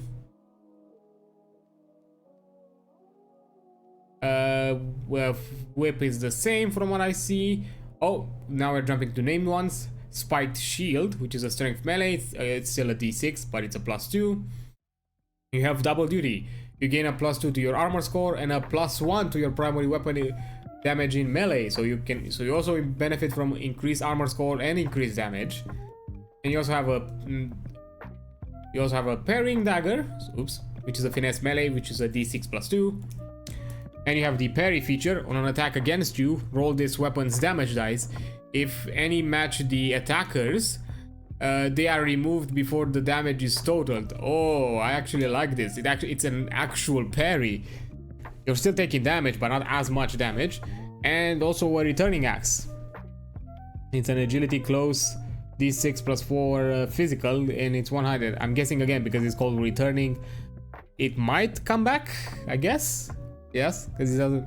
As mentioned, the throwing rule, I'm guessing, was a general rule for weapons that don't have anything mentioned when it comes to, when it comes to throwing. Like as they gave an example with daggers, because look, pairing dagger only mentions melee, it doesn't mention anything about throwing, but it would make sense that you could throw a dagger. So yeah, for tier 2 secondaries, we have advanced ones, which increase the protective armor, the protective feature to a +4 for the round shield, and a +6 to the tower shield. The small dagger and the saber have a +4 to the primary for their paired feature. The whip is exactly the same. And now we're jumping to something new, buckler, which is an agility melee, which for those who don't know, buckler is also shield, a type of shield. It's a smaller, like rounder shield that is only on your hand. It has the deflecting feature. On an incoming attack, you may spend an armor slot to boost your evasion score by your armor score. Nice. So it's more about avoiding damage in this case. I like this. You also have a powered gauntlet, just the one, which is a d6 +4 magical, which it's also knowledge close weapon. You have a charge attack, mark a stress to increase your proficiency by +1 to on your primary weapon. So basically, I'm guessing this plays out in the idea that your gauntlet weapon is your arm is gauntlet with on the hand that you're wielding the weapon to basically improve your weapon attack. And you also have a hand sling, which is a finesse very far. It's a d6 +4, and you also have the versatile. On close range, it deals a d8 +4. And then jumping into the tier 3, which is at close to the capstone levels.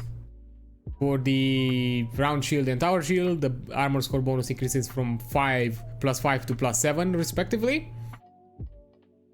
For the saber and dagger, their paired feature, it gives them a +5 flat bonus. The whip is exactly the same. And then we have brave shield, which is an agility melee shield. It's a d4 +6, and they have the sheltering feature. Using an armor slot reduces damage for you and all allies in melee of you. That's nice. You have a knuckle claws. It's a d6 +6 magical, and it's still one-handed even though it's plural, but I guess claws in the sense that more claws in one gauntlet, in one knuckle. You have the double up feature. When you make an attack with your primary weapon, you also apply that roll to another enemy in range of this weapon. Nice. And you also have Primer Shard, which is an instinct and a very close range. It has no damage. It's one-handed, but you have locked on. On a successful attack with this weapon against the target, the next hit with your primary weapon automatically hits the target. So you basically first lock on and then you make an attack, which is interesting. Quite interesting. Okay, then we jump into the armor tables. You may choose one tier 0 armor at character creations, while the rest will be available at some point in your adventures. You have the leather armor, which is a base 2 score, the breastplate, which is a base 3 score. When I say base score, that's the damage reduction, but it also has the stiff feature, which reduces your agility by 1. Chainmail armor has a base score of 4, and it has heavy, which reduces your evasion by 1. And a full plate armor with a base score of 5, which has very heavy, which reduces evasion and agility as by 1. On tier 1, from what I see, the base scores are increased by an additional 2 for all of the improved stuff.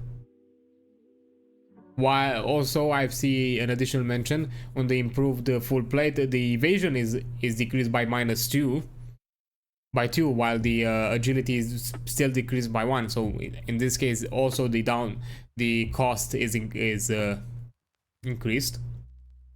Eludrian chain armor. It has a base score of 2, but it has the reinforced feature. Increase your armor scores by the number of unmarked armor slots you have. So let's say that you start at 6. Let's say you haven't increased it and you still are at 6. Basically your base score will be 8, and if with each expenditure of armor slots, it slowly decreases until it remains to a flat 2, which you technically can't even use if it's a flat 2. Iron Tree breastplate armor. It's a base score of 4, but it has the sturdy feature. Before you mark your last armor slot, roll a die. On a 6, you use the armor without marking the armor slot, which can go nice into play with some other class features depending. So you can increase your chances of not reducing your armor slots, because I think there's some domain cards or like class features that also open up the idea that you might not use your armor slots in some situations, also determined by die rolls. You have a Rune Tan shield, which is a base score of 4. It gives you warded. Each armor slot is worth an extra 2d4 against magic damage. So basically, when you're hit by magic damage and you use an armor slot, aside from the base score you have here, you roll 2d4 and add that to the reduction as well. And technically, as many slots as you add, that's how many additional 2d4s you add. Harrowbone armor, which is a base score of 4. It has resistant Mark II armor slots to make yourself resistant to incoming damage instead of reducing it by your armor score, which depending on how you play it might reduce it by a lot more. If the damage is higher than 4, then yeah. If the damage is like higher than 8, yes, it's technically a lot worth more. Actually, no, not by 8, if you reduce it by more than 16, if the damage is higher than 16. So I'm probably, you're gonna use this with some heavy hitting enemies. Tyrus soft armor, which is a base score of 4. It has quiet. You have +2 to any rolls you make to move without being heard. Nice. And you also have a Rosewild armor, which is a base score of 5, and you have hopeful. Anytime you need to spend hope, you may mark an armor slot instead. So basically you can increase your amount of hope at the risk of, no longer reducing armor, no longer reducing damage, sorry. On the tier 2, for the advanced stuff, it's an increase by 3. From the very heavy, I don't see any further reduction with the evasion, still a -2. Then we jump into Dragon Scale armor, which it's a base score of 6. It has impenetrable. When you mark an armor slot, you cannot feel your last hit point as the result of physical damage. So technically this could save you from lethal damage in case, depending on how you use this. Body runes is a base score of 9, and you have the painful marker stress every time you use one or more armor slots on an attack. Oh my god, if you have the body runes... Wait, is the body runes here the same body runes that is the weapon? So if you have the weapon, you also have this one? Because technically I would probably rule it as that. Or maybe separate? Because to be fair, that'd be insanity if it would be in both, because you have from 2 sources you lose stress, which would be your normal, daily thing. To be fair, you have a base score of 9, so you're reducing a lot of damage. So that's an interesting risk reward kind of a thing. Belamoi fine armor, which is a base score of 6. It has the gilded feature. When you mark an armor slot, you may spend any amount of hope to also reduce the incoming damage amount by an amount equal to the your proficiency per hope spent. So if you have like free proficiency, let's say, and you mark an armor slot and then you also spend a hope, you reduce it by a 6 plus 3, so a 9. And then you can also, utilize more hope. So technically, when you mark an armor slot, if you want, you can utilize more hope than armor slots for damage reduction, if that's what you want. Bladefarer armor, it's a base 9, and it's physical. It has the feature physical. You cannot use this armor against magic damage. Okay, and you have Monet's Cloak, which is a base score of 9, which has the magic feature, which is basically the opposite. You cannot use this armor against physical damage. And you have also spiked armor plating, which gives you the sharp. It's a base score of 6, sorry, and it gives you the sharp feature. Add a 1d4 to any damage roll you make on a successful melee attack. You're really spiky. And then we jump into the tier 3. Legendary gives you, I think, a bonus of +4 or +5, something like that. All of this is the same. Then we're jumping into Ember Woven Armor, which is a base score of 8. And it has the burning feature. When an enemy strikes you in melee, they immediately mark a stress, because I'm guessing you're burning. Dunamis Silk Chain, it's a base score of 7, and it has the time slowing feature. On any incoming attack, roll a d4 and add its value to your evasion score. Interesting. Veritas Opal Armor, it's a base score of 9. And you have the truth-seeking feature. This armor glows when anyone within a close range tells a lie. So it's kind of a walking lie detector. Channeling? I think it's channeling armor. Yeah, channeling armor. It's a base score of 7. You have the channeling feature. While this armor is equipped, take a +1 to all spellcast rolls. You also have Savior Chainmail, which is a base score of 13. That's a lot. And it has the difficult trait. -1 to all character traits. To be fair, with a base score of 13, that's kinda there, yeah. And full reinforced armor, it's a base score of 8, but you have the variable feature. Add a +1 to your armor score for every range beyond melee the damage is coming from.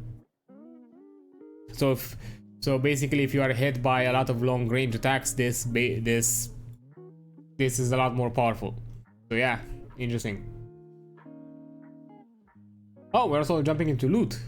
Loot in Daggerheart, it consists of the additional items and consumables you might find along your journey. Pull directly from the tables below or use as inspiration for your own loot. Items are loot that you carry in your inventory indefinitely, unless you choose to get rid of them or something happens in the narrative that causes you to lose them. Otherwise, they remain with you. At a tier 0, roll 1d12 or 2d12. At a tier 1, you roll 2d12 or 3d12. At a tier 2, you roll 3d12 or 4d12. And at tier 2, sorry. And at tier 3, you roll 4d12 and 5d12. So depending, I'm guessing. Basically again. Loot table that's a bit more ever increasing. And it's sorry, did I pass something? Oh no, it goes up to 60. So basically the selection increases the more you add, but it's just a flat add. You just add the total. So when you roll 2d12, you add you add both of them. Like if, let's say, if you roll 2d12. So if you roll a 9 and 10, that's a total of 20. So you just jump to the 20. You don't go to the selection 9 and selection 11. Although you can also make that choice if you wanna. At the end of the day, this is This is a game master aspect that you're kind of figuring out. So if you want to, you could technically also do that. So yeah, it's technically up to you depending on what you get. So yeah, you have a premium bedroll. During any rest, you also automatically clear one stress. So that high quality stuff. pipe or whistle, a handcrafted whistle, each that are made have a distinctive sound. The piercing tone can be heard across 1 mile radius.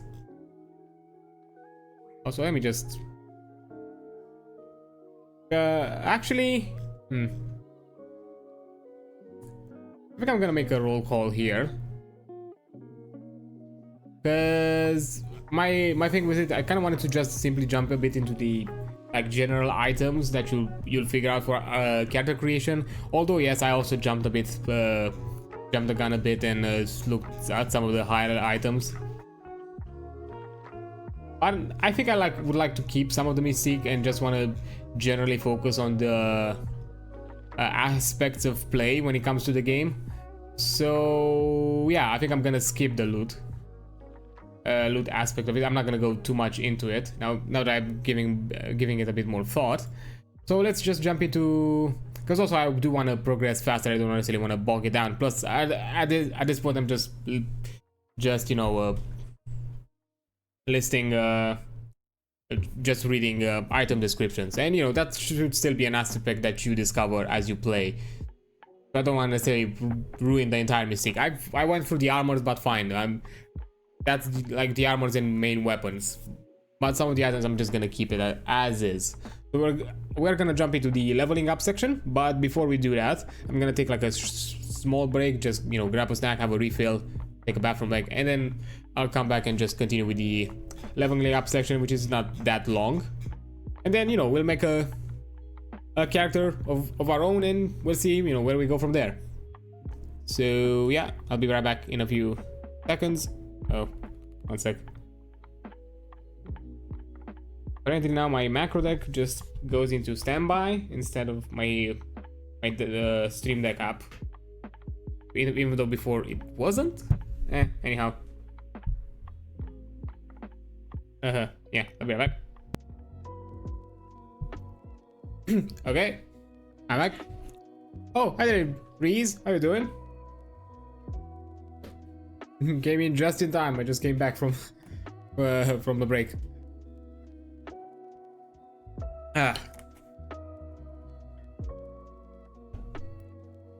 Oh, I'm fine. You know, just chilling here, going through the rule stuff for Daggerheart, because I'm about to kind of wrap it up with the kind of character focused stuff, like in the aspects of character creation. I'm just quickly going through the leveling up section of it, and then after that I'm probably gonna make a quick character of, you know, what if Adrian was a Daggerheart playable character, and maybe from that point on, for anything else that I'm reading, I'm probably gonna use that character as a reference for any kind of, you know, rules and stuff like that. So yeah,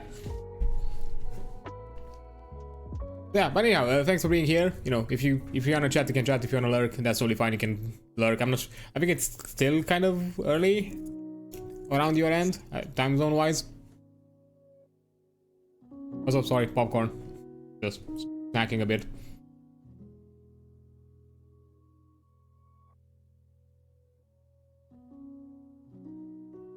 Oh, yeah.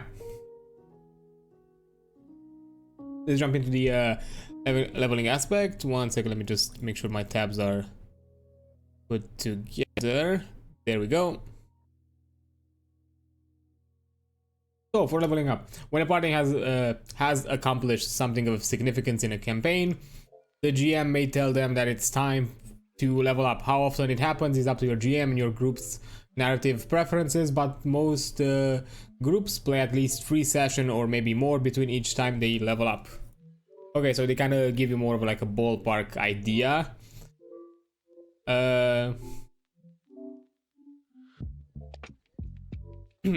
When you level up, all the members of the party will raise sorry, hiccups. Sorry. All the members of the party will raise their level by a +1 and have a chance to upgrade their character traits and abilities. Generally, a character begins their journey at level 1 and end their journey at level 10. But if a party loses a character in the middle of the campaign, the GM may instead choose to have that player make a new character at the appropriate level of the party if the player wishes. Yeah, this kind of also goes in the idea, because I've seen it as I've seen this kind of interesting concept. I think Critical Role done it, and to be fair, I kind of find it a cool way of approaching it. Like, if you want to have like a party where maybe a guest character or a guest player more than anything is just temporarily added to the group, you can have them as kind of like a and they have this kind of like a mentor or like highly skilled aspect of them. You could add a few more levels to that character, so they are technically higher level in the party, to kind of emphasize that idea that, you know, they've been here for longer, they have a bit more experience, and they could also fulfill that kind of mentor role, which I found kind of really interesting, because that, especially for like you know, one time like players that just join in for like one session and then leave and stuff like that, you know, because having them at higher level, it also increases the chances for them to kind of have some kind of moment of spotlight for that session, and, you know, kind of, and at the same time, you know, have interesting opportunities to kind of assist their party, so, you know, they don't necessarily feel left out, if, because there are also the possibilities, you know, if they're on the same playing field as the rest of the party, you know, maybe their moments of spotlight could be taken by other party members simply because they have kind of similar skill levels. Yeah, that's kind of interesting. And although, of course, for like the overall like play experience, I would say that at the very least you should keep it within the same ballpark. I think that's a good one that I've seen for D&D, for example. If you want to have like a more experienced player character, add 2 levels to them. Because if you look at D&D, for example, I think Pathfinder might be similar, but D&D it's better example for me because I know it better. That 2 level differences, it always pushes that more experienced character into different thresholds of like, for example, if the party is a level 3 party, if the party is level 1, the experienced character is going to be level 3. They are at whatever class they choose. At that point, they're going to have their subclass or whatever like important class features they have, so they are already at the turning point. If the party is level 3, that experienced character is gonna be level 5. They're gonna get extra attack or other like fun features. Like if they're like a spellcaster, they get spells like Fireball. So again, another threshold, and so on. Like the extra 2 levels for D&D at the very least always puts them at kind of like a turning point that it's significant. It's more significant than the rest of the party. So it kind of emphasizes that experience. You know, if they're a fighter, they have more attacks because they have extra attack at level 5 compared to whatever other martial combatants are present in the party, because at level 3 they're still doing a single attack, of course, with the exception of the fighter if they have second wind. Not second wind, sorry, action surge. Second wind is a heal. So yeah, that's a... Never had a chance to utilize it, but I would like to do it like at the very least once or twice, because it's a neat way of either creating experienced characters or have guest characters, one of the two. Okay, and when a party levels up, each player will follow the steps outlined in the leveling up sections in their character guide. This section is divided into tier blocks. The first tier is for level 2s and 4s, the second tier is for level 5s and 7, and the third tier is for level 8 and 10s. Each tier has a different set of options the players may choose from when upgrading their character. More details about each tiers will be detailed in the following sections. I wonder, do we have an image here? No, we do not. So let me just as an example, let me pull one of the classes. It bothers me that I cannot open a new tab. Hey there, fella. What do you mean you're in deep shit? What happened? I'm guessing the party did something, didn't they? They must have done something, because otherwise why would you be scared? It always happens, believe me, it always happens. Let me just quickly classes. What is classes? Let me just go jump to the... Yeah, I'll jump to the bard, why not?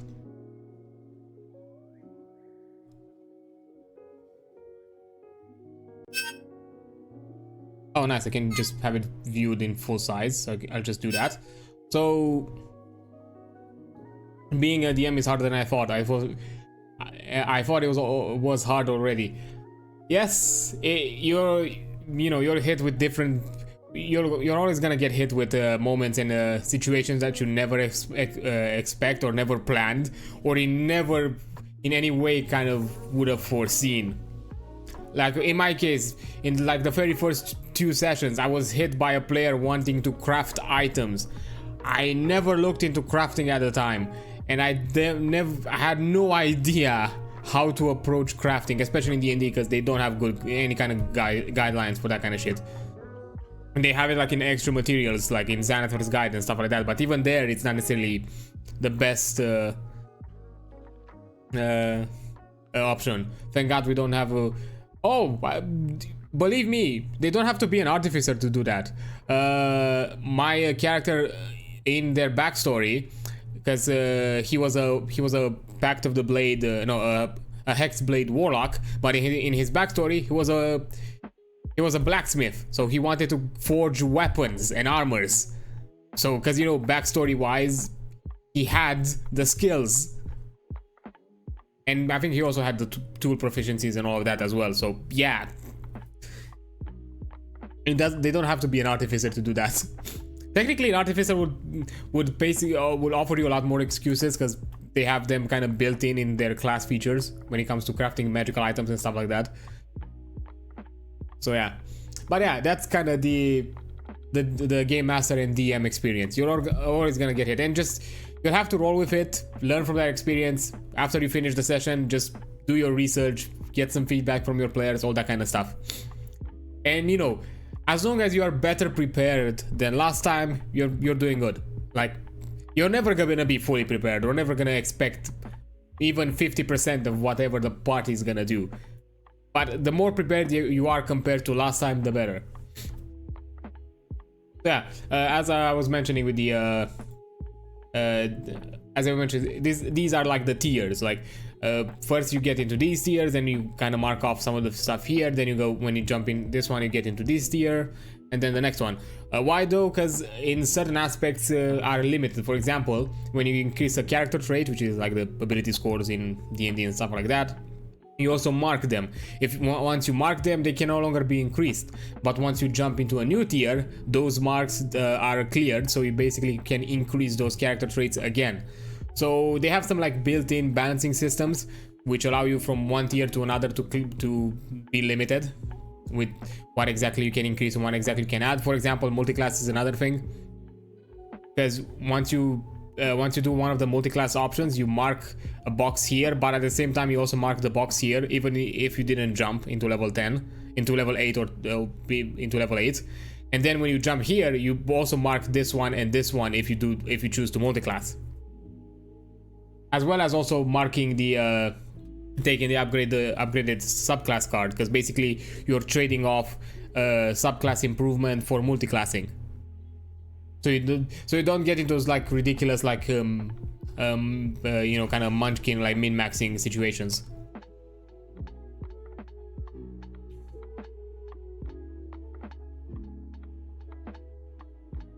Yeah. So for level achievements, the first thing a player does when taking any level achievements their character has earned, they are given in bold at the top of their tier block, which is this one, which means that at level 2 they take an additional experience, and that's it. After the level 2, they won't, this rule no longer applies. And as mentioned here, at level 2 everyone earns an additional experience and add it to their character sheet with a modifier of +1. Experiences are kind of like skill checks and skill abilities in D&D or like Pathfinder, although they are a bit more up to interpretation. They, you can basically have them semi-descript to offer them, specific situations. Like for example, I think, like if you choose Haggler, for example, anything that has to do with negotiations, you apply that experience. But you can't necessarily choose something like, I'm just agile, which is way too broad of an experience. Just saying I'm really agile, But at the same time, if just to make sure that you know your experience in play, you also have to avoid being too the script. Otherwise, you know, you might get into the situations where your experience might be too niche and you won't necessarily have it in play. And this should be something that should offer you some options from time to time. Yeah, so we have a chaotic neutral paladin, a neutral bard, and a neutral good druid, and a neutral lawful neutral light domain. We did make a mission, it did go well, got some ideas how to throw at them, so I don't totally yeah, light domain cleric. I guessed it was like it was a cleric, because if they are called domains, yeah, I know they're a cleric.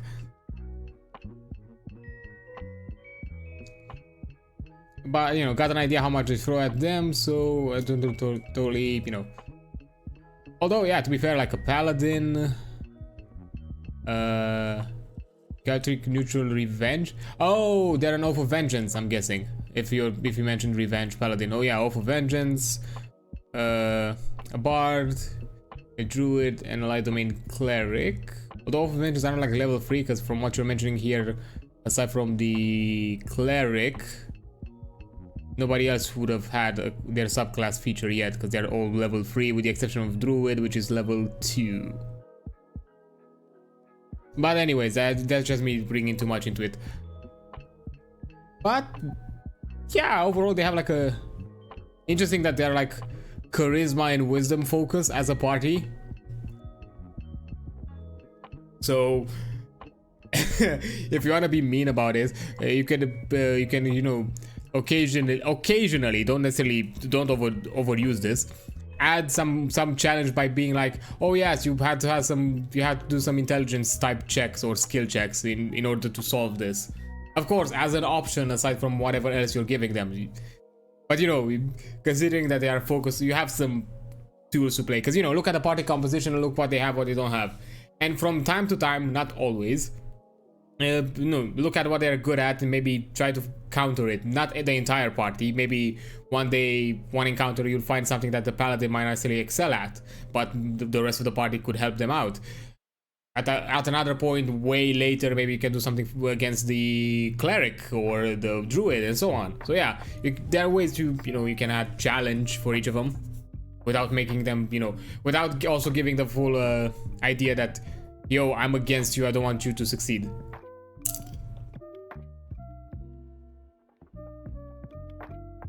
Yeah, at level 5, everyone earns an additional experience, and it is added to their character sheet with a modifier of +1.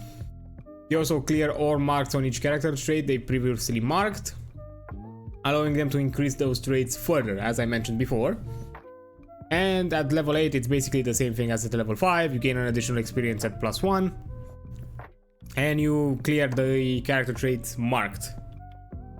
I gave the cleric a feat because he actually knows more than me, never had a chance to play, but had to learn about D&D. Oh, nice. Yeah, there's also another thing you can do. You can also reward the players with certain ways if they... a thing that I've seen in some DMs or game masters have done. If certain players are prepared in time, like, I don't know, give them like a times, like a deadline or something like that. Hey, if everything about your character is prepared by, I don't know, by the end of session 1 or session 0, whatever the heck, give them a bonus, something. It could be permanent, could be temporary. You know, that's also a thing to incentivize, you know, to take it seriously, which maybe could have been something you could have done for the players that initially weren't pushing too hard to, you know, work on their characters before the first session.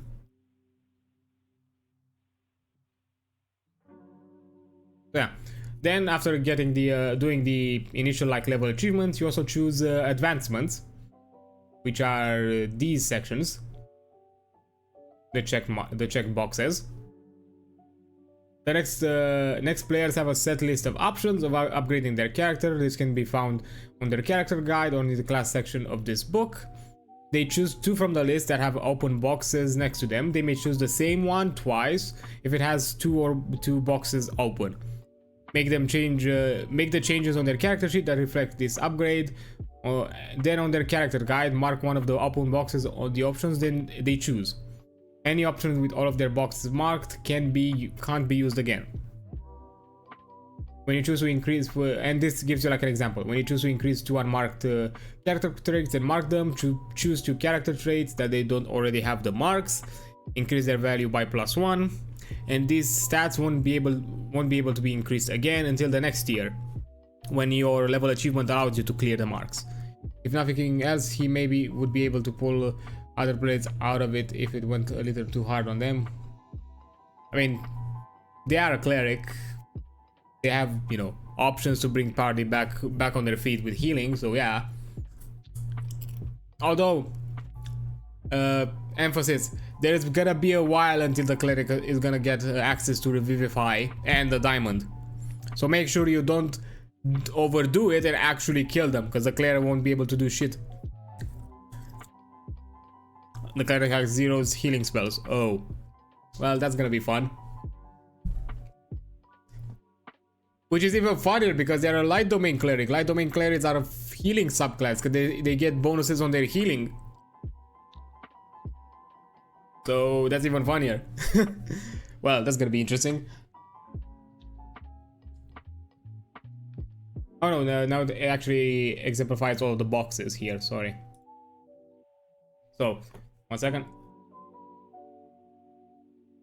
When you choose to increase an experience, you choose 1 experience on your character sheet and increase it by 1. When you choose to increase your evasion, you raise your evasion score by 1. When you choose to permanently add 1 or more hit point slots,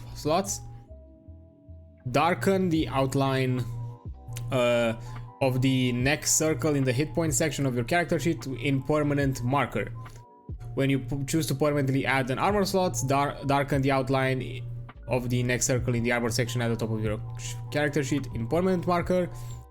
When you choose to permanently add stress slots, you will darken that outline of the next circle in the stress section of your character with permanent marker. So yeah, basically you, in all 3 cases, you increase your number of options. When you choose to increase your proficiency, fill in one of the open circles in the weapon proficiency sections, then increase your weapon's number of damage dice by 1. For example, increasing its damage from 2d6 to 3d6. Druid has good berry, that helps. Well, if you want to revive a player in their death saving throws, yes, good berry works because they heal 1 HP. So they will be good for death saving throws. Otherwise, not really. Also, you could, if you want to be creative about it, the spell mentions that a good berry is as filling as 1 full meal. Take that into consideration if they eat more than 1 good berry. I'll leave it up to you what you do with that information. I'm not gonna give you more ideas than that. I'm just gonna say you could play it out if you want it in some weird ways.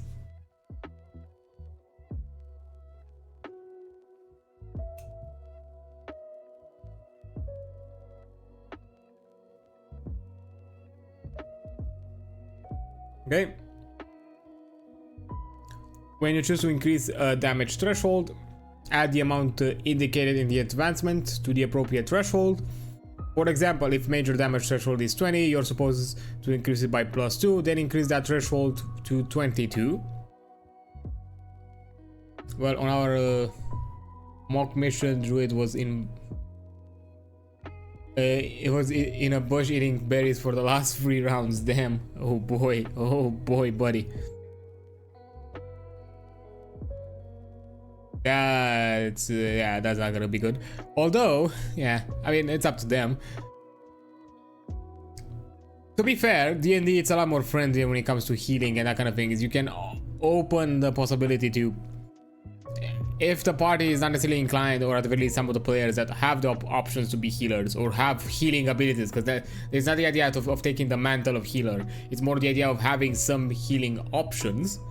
If they're not necessarily inclined about it, you know, you as a DM, you can give them other options, healing potions, that kind of thing. And you know that, to be fair, if most of the party focus more on the consumable side of healing, and you want to make it a bit more challenging and a bit more grittier, you can make sure that, you know, those resources are a bit more scarce and you can't easily find them, or at the very least are a bit costly.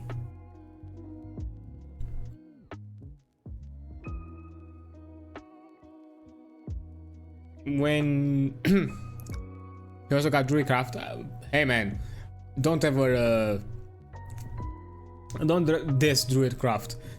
That will save maybe not in combat, but who knows, maybe in a social encounter that Druid is gonna come up with something really clever. I'm never dissing the ribbon cantrips, the flavor cantrips, because you never know what that utility, what it could be used to. And I'm always I do want to encourage the thing, like, hey, if you come up with a clever solution that I wouldn't even have thought of, fine, that's the solution. You found the solution. Was it planned beforehand? But yeah.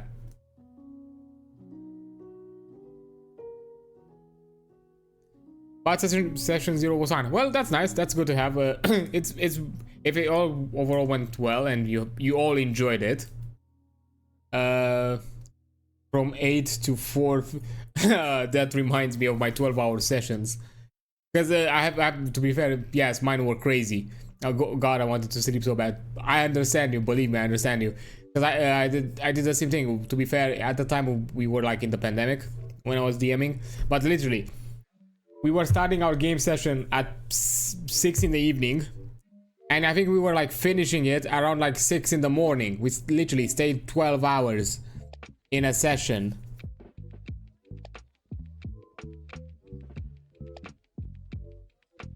Like, and we weren't like at any point be like, you know, let's stop, or we decided to stop because, you know, we were fucking tired, not necessarily because we didn't want to continue.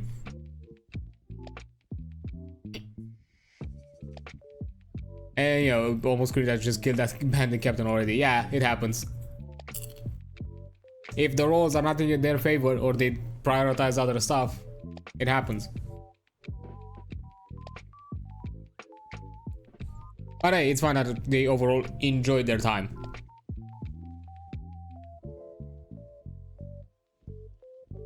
And you as well, from what I'm understanding, so yeah. Because I also had like my session 0 this week for my Hunter the Reckoning campaign that is gonna be streamed next Monday, and that's been really fun. We really enjoyed the Ghost, our storyteller, has done like a wonderful job. And to be fair, even though that was more of a session 0-esque kind of like introducing ourselves, kind of making ourselves familiar with how the system works, how the like rolling and all that kind of works. And we were kind of semi-isolated from the other players, as it was more of an introductory of how you're all getting to session 1 basically. So yeah.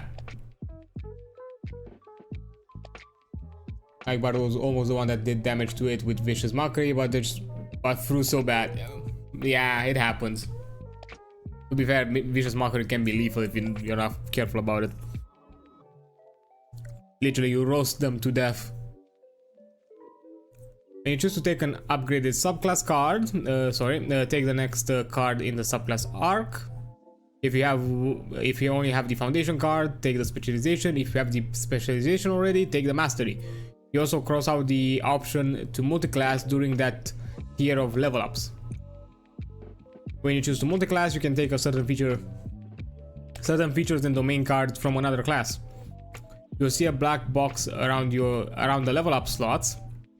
That is because multiclassing requires you to mark both level up slots in order to take the option. See multiclassing below for details.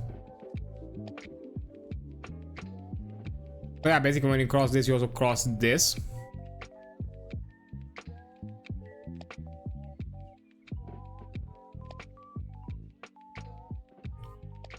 But you know, when you cross this, you also cross it on here if you were to choose like the multi-class. That's kind of the thing.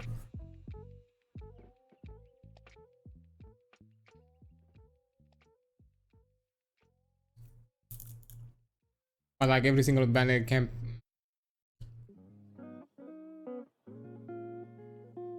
Yeah, sometimes the rolls literally don't go in your favor. It happens. It happened to me. It happened to party members. it's part of the fun. The chaotic element of the dice, it adds to the fun of it. That's at the least from my experience. Because I've always been like overall like the kind of DM that rolled with the results.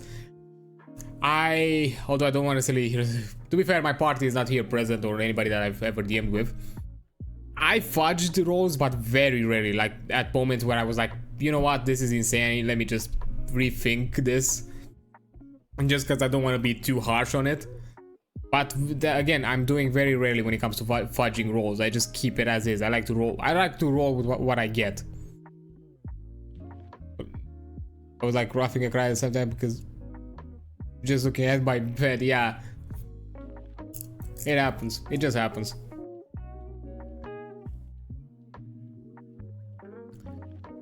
Yeah, sometimes like, you know what, let's just finish already so we can just take a breather. Just leave it for next time. Okay, so raising damage threshold. After choosing advancements, players then raise their damage threshold as designated by the tier. The amount varies depending on the PC's class and can be found on the level up sheet. Yeah, it's mentioned here at the end. After every level up, your severe damage threshold is increased by blank. This is the bar of the sheet, so it increases by 2. And they can also choose a new domain deck card of their level or lower, which is also mentioned here. Taking domain cards, finally, all players take a new domain deck card of their level or lower, increasing the special abilities their characters can use. They may choose one card from any domain deck available to their class. If they share domain deck with another player at the table, they'll want to have a discussion with each other to make sure that they take each other's preferences into considerations when choosing a card. In addition, they may also choose to trade out one domain card they already have for a different domain card at a level equal to the chosen card or lower. Since each player can't have more than 5 domain cards active at a time, players at level 5 and above will need to choose which domain cards to keep in their loadout and which to store in their vaults, as described in their loadout and vault chapter. So yeah, every time you level up, you take a new deck, a new card from that deck, as well as, you know, if from your existing domain cards there is any one of them that you're not necessarily fond of, or you haven't really had a lot of utility of it, you can choose to basically put it back and just take and replace it with a different one. Yeah, what they mentioned here is that, you know, they kind of take into consideration the idea that everybody is sharing one set of each deck. So, you know, when you're taking the duplicates, it's more this kind of discussion like, hey, I already have this ability, or I already want to take this ability. Maybe there is something else that you could be, because, you know, I'm taking this ability because of X, Y, Z. Could be character reasons, could be in-game reasons, could be personal player preferences as well, because they could be like, you know, I don't like the other options for the type of character build that I have, or something like that. And it's fun, it's nice to have, you know, like diversity when it comes to skill sets and abilities. So, you know, having that conversation is not necessarily a bad thing. Of course, if you can find ways to play around it, yeah, sure.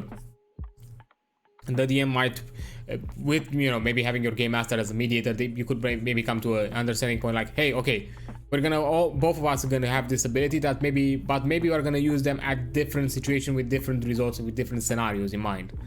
So that way, at the very least, every time, at the very least, one of our characters can still utilize it and can still benefit from it, especially if it's an ability that benefits more than just themselves.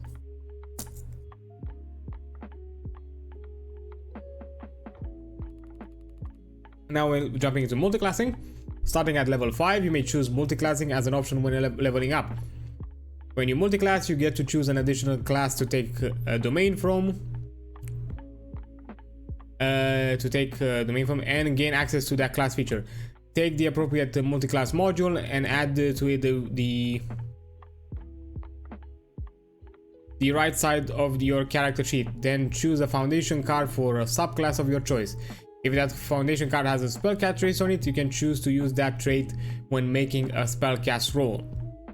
So if you have like 2 spellcast traits, like if you're already a bard and maybe you choose also to multiclass in like a wizard, for example, you can choose the knowledge spellcast trait instead of the presence one. When you multiclass, you may also cross out one of the available take an upgraded subclass card option on the level up sheet, meaning you won't be able to gain mastery for any subclass. You will also cross out any other multiclass options, as you can only multiclass once during a campaign. Oh!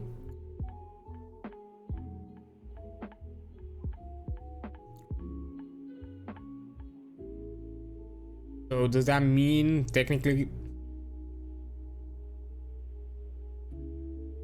Oh, I see. So we're gonna cross this. You're also crossing this. And technically when you... or actually no, when you cross this, you're also crossing this. And technically, if you're crossing this one, you're also crossing this one.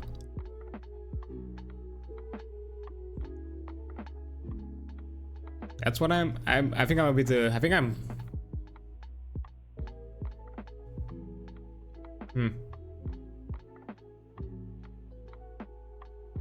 Then why have two options? Because technically,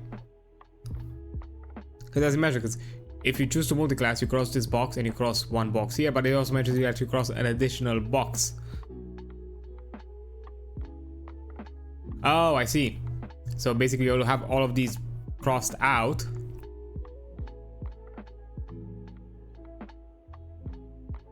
And then when you get here,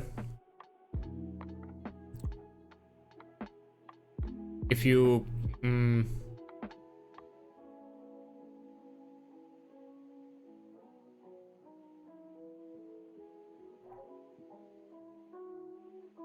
no, you cross this one and you cross this one, sorry. And then when you get here, if you want to cross this one, you technically need another one to cross, but you don't have it, so you won't be allowed to multiclass again. So you're limited at one multiclass and technically a subclass advancement,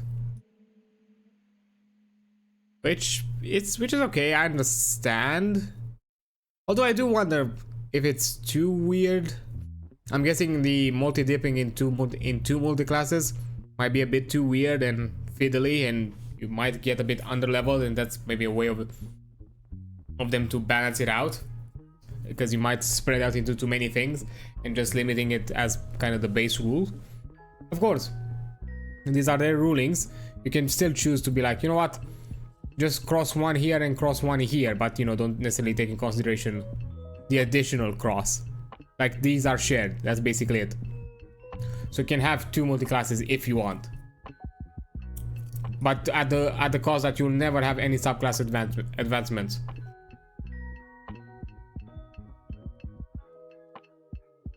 That could be a thing. I wouldn't necessarily go against it. If it's not really, again, I have to look into it to see if it's really that bad, but I don't think so.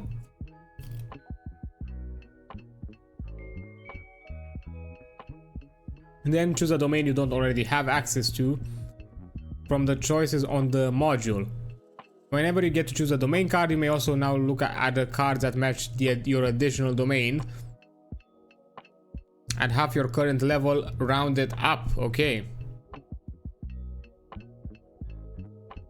This means that a level 5 wizard who decides to multiclass into druid and chooses the sage domain, you will also have the options of any level 3 or below sage domain cards. Okay, I see.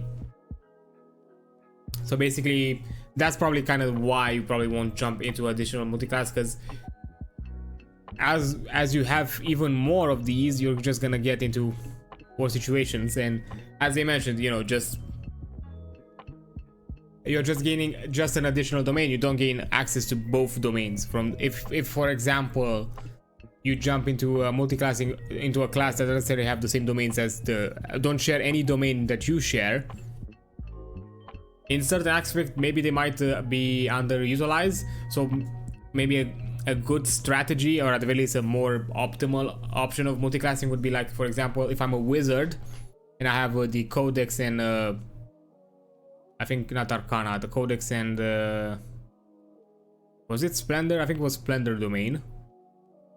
I might choose to go into either Bard or Seraph, because Bard already has codex, so technically the Bard would benefit from the same things and just gain the presence. Or, you know, jump into the Seraph and also get the Valor ones. has already Seraph benefits from certain Seraph spells. Not Seraph, Splendor Domain cards. Any attacks, spells, or other moves you use while multiclassing are always performed at your current level. For example, a level 7 a wizard that multiclasses into a druid can use the level 7 beast form options. If any move you get by multiclassing asks you a number of dice equal to your level, it's the level on your character sheet. It is only the domain cards that are subjected to the half level restrictions. Okay, I see. Interesting.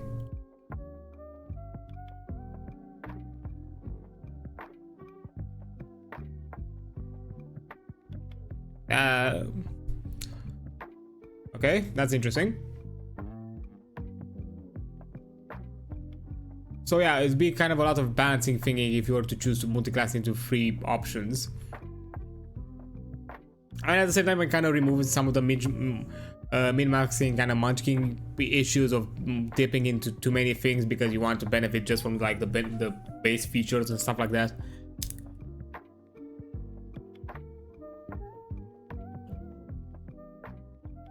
Okay, and oh, this is just an example of leveling up. Okay, I'll read it afterwards. So I have a plan that, as it is an isekai type story, they wake up in the old ruined remains of a temple. They still need to plan what it is and when they leave. And I give them 3 optional routes. Of course, the player characters don't know that. All players play the same grand story behind. Okay, from different angles. One more direct, one more diplomatic, and one is more cunning. Ah, interesting. Yeah, that's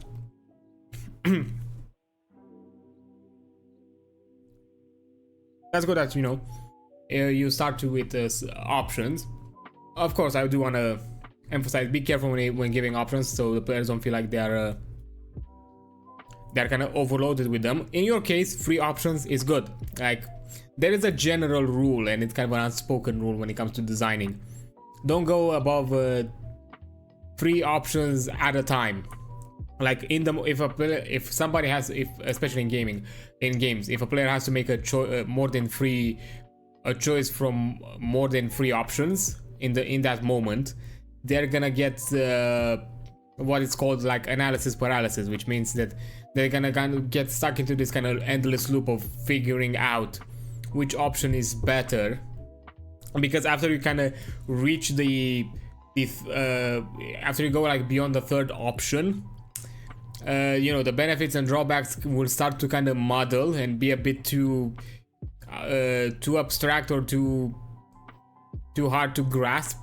With 3 options or lower, it's easier to kind of make, you know, benefits and downsides from multiple options. So, you know, usually kind of the key rule is, yeah, don't go above 3 when it comes to choices. If you want to make sure that, you know, the player is gonna make a choice, don't go above it. You know, planning in advance that leads into even more cascading choices, that's, you know, that's their own thing if they want to do that. But in the moment, in the present, it can't be more than 3. So yeah, that's a good approach. I find it interesting. So yeah, if depending on how exactly the party kind of synergizes, if they interact with each other and kind of how they want to perceive their interaction with the world, if, you know, having the options, you know, something more direct, which is kind of combat focused, diplomatic, which is more about social encounters, this and that kind of maybe puzzle solving and that kind of things, and cunning, which could be maybe a mixture of 2. So yeah, that's a good way of approaching it, I would say.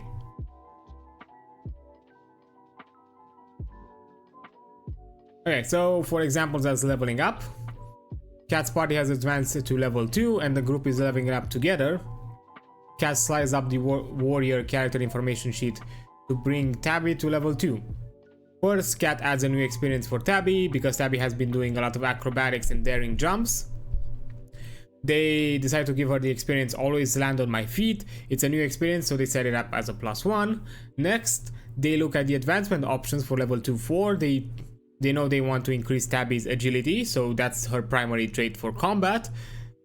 So first they mark an increase to 1 mark character traits. by Mark 1. Cat chooses agility and instinct to raise each of them by 1. Tabby has now an agility +3 and an instinct +2. And then marks the circle each trait by each trait and raises as a reminder that it can't be raised again until Tabby hits level 5 and clears all marks on all traits.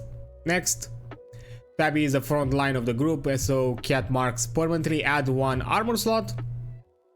They look at the armor section of Tabby's character sheet and permanently fill in the outline of the dotted squares to represent the added new permanent armor slot. That means she'll be able to take more punishment in combat. Then they go to Tabby damage threshold and increase Tabby's severe damage threshold by 2 from 15 to 17. Lastly, Cat asks for the domain decks for Blade and Bone to pick a new domain card at level 2. At level 2, their options for the Blade deck are Reckless and Soldier's Bones. Their choices from the Bone are Strategic and Ferocity. Cat already likes the option of to gain and give hope with a Soldier's Bond, and since Tabby's knowledge trait is only 0, they don't think Strategic approach is a good choice. They settle on Ferocity to give themselves an evasion boost when Tabby is in the middle of a number of foes and taking a lot of attacks. The new domain card is in their loadout. Cat reviews the steps. They added their experience always under the feet, but as +1 they pick up 2 advancement options and apply them. They raised their severe HP threshold and they selected a new domain card, Ferocity. Cat goes back and writes in 2 for Tabby's level, and then updates the damage bonus from combat training to a +2 since her level has increased. Now Tabby is ready to continue her journey as a level 2 warrior. So yeah, that kind of covers the overall like level up. It's not too complex. It's kind of easy to grasp and understand and keeps it pretty simple, especially because this section is actually part of the character sheet, so you'll always have it available on review.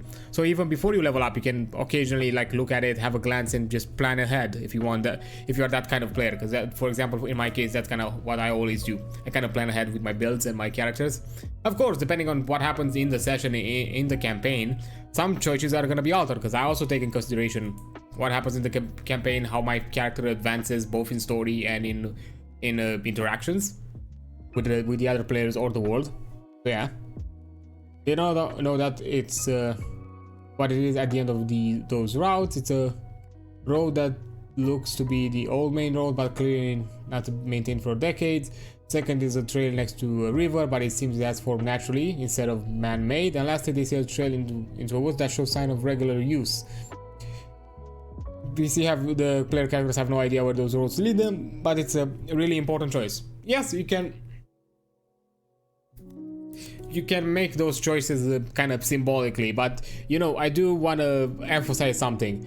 Like, let's say for example, one of the roads that they chose leads to the diplomatic path or the diplomatic options, or they start encountering more elements that are more diplomatic. If their party is still more combat focused, do start to slowly make adjustments. Just because they made a choice that was not fully informed at the time, that doesn't mean that they're gonna force themselves into being diplomatic. Yes, start with the diplomatic, like start from the get-go with the idea that, hey, if you want, we can solve this issue more in a social way.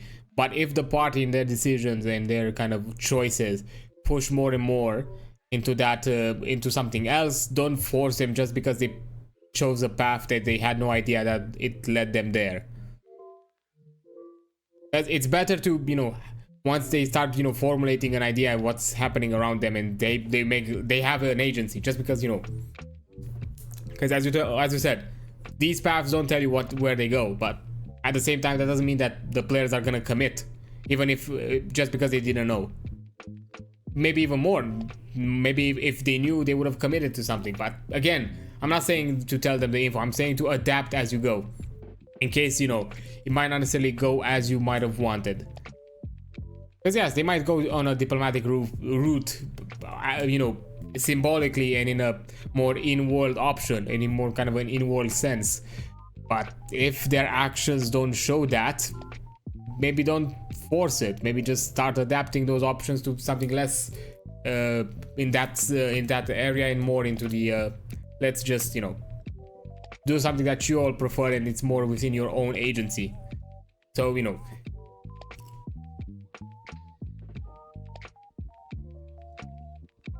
Okay, now that we finished with the leveling up, this kind of covers the overall like character creation aspect, or like character making. So let's let me actually open it in a different tab first. Let's jump into making an actual character. So let's see, what if actually I had one. What is this? 1 second. If it loads. Oh, I think I need to jump again into character creation. Let me just delete this. I need to confirm, damn it. Delete. Create a character, Daggerheart. And let's put it here.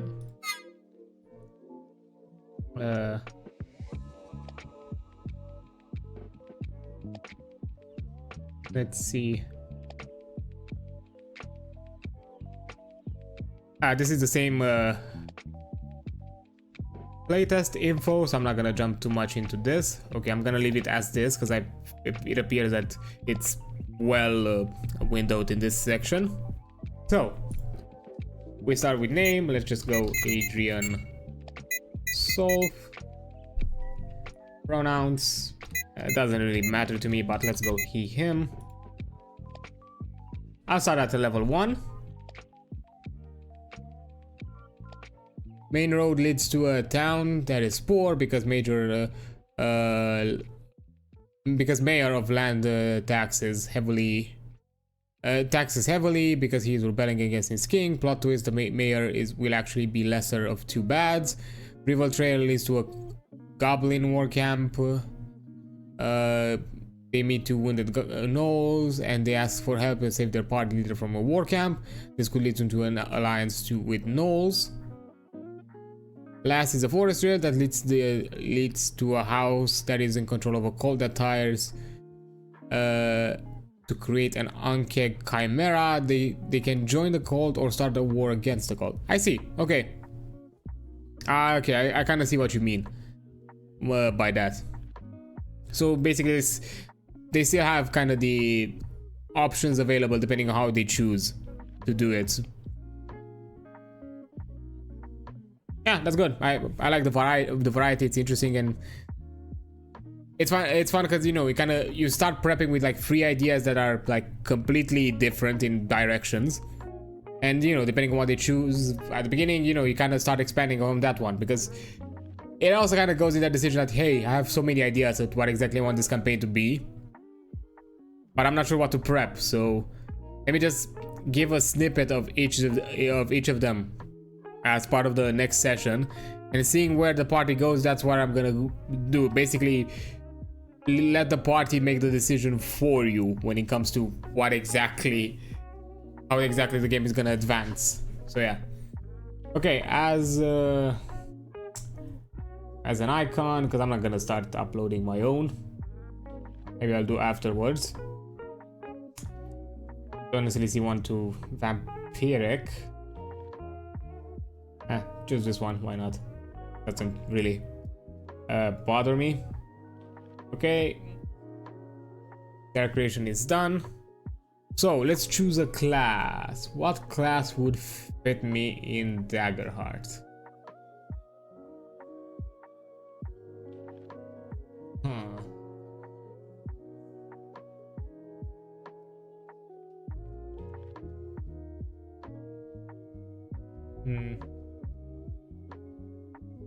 I'm inclined,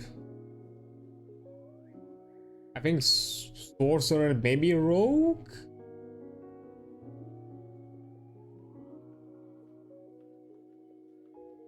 What does a sorcerer have? Let me just look again. Okay, so you can sense the presence of magical objects. Make a spell cast. On a success, you create a minor visual illusion with no larger than yourself. This solution is convincing to anyone. Okay. Enhance damage dealing Buys extra magic. Okay, so I have primal origin and elemental. That's what I foundation for the primal. When you cast a spell, spend the stress, and you can mark one of the following.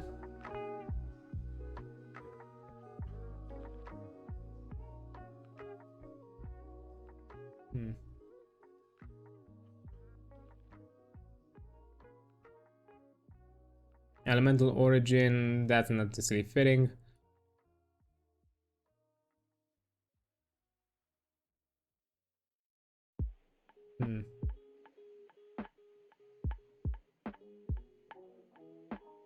I think I might go rogue. And because to be fair, I know for a fact I'm gonna multi-class. I think it's at the very least I'm gonna have one multi-class option. And rogue, because of midnight and the grace, because midnight has a selection of both spells and abilities. So because that's kind of the thing I'm working around, because I know for a fact that I should also have some spell casting abilities.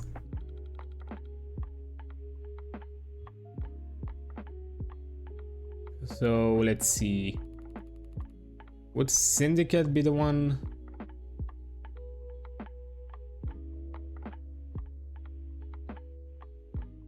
Either Syndicate, let's see, Nightwalker.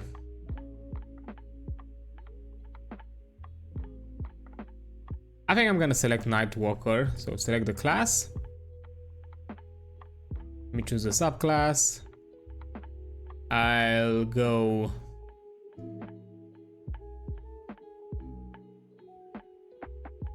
Yeah, Foundation, Nightwalker. Oh. This one gives me the spellcast, the Syndicate, not the I don't get a spellcast from this one.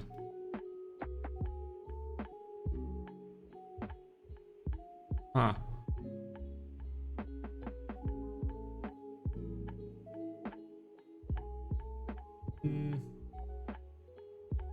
I try to keep it open, but give them a launching pad to move on in whatever direction they end up going, but they might end up going to the cold hearts, or even they might have liked the town more, but that's their problem. Also, on background, after every session I decided what happens in the other two routes and how those developments become, because at some point those stories overlap. I see. Okay, interesting.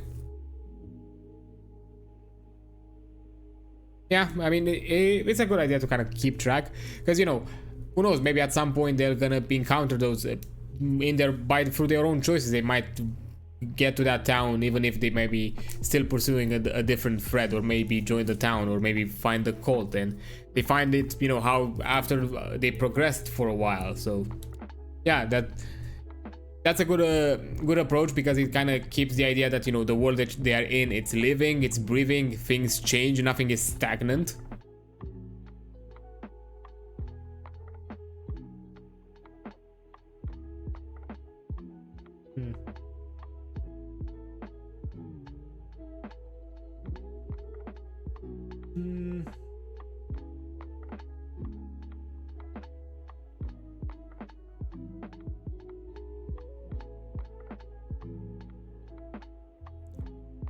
It's weird that Nightwalker doesn't give me a spellcast rate.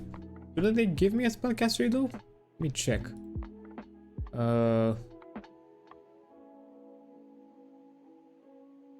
Sorry, not ancestry, class.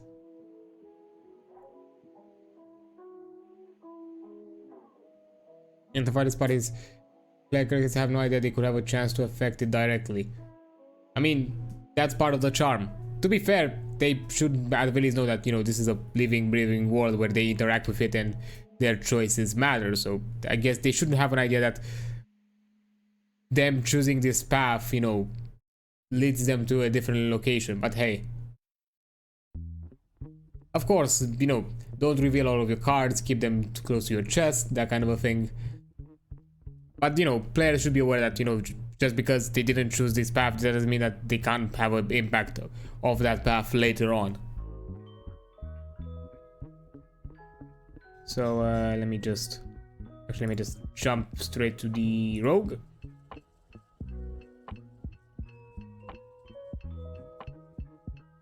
No, it still has. It just didn't mention it for some reason. I'm guessing it's just a bug. So yeah, let's just select Nightwalker. And then set your traits. Well, considering that finesse is no.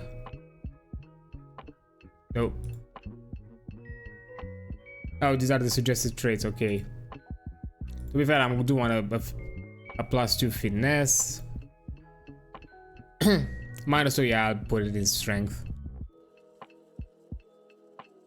A +1, I think I'll put one in knowledge. And I think... No, not the knowledge. I think I'm gonna put it in... Okay, one in presence, and I also put one in... I think in instinct.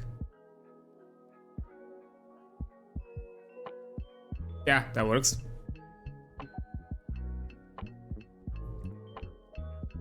Then I'll choose a starting weapon. Oops.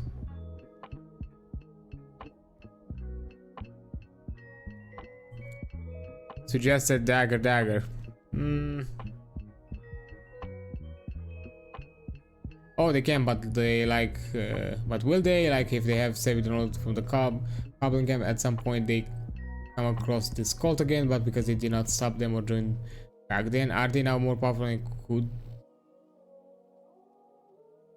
Yes, that could be a thing, but you know, don't ever rule out the idea that the players might do a 180 at some point and be like, you know, fuck this tribe, I'm joining the cult. You'll never know, believe me. You think you know what they're gonna do. You'll never know what the party's gonna do. So don't be surprised if they pull a 180 on your ass.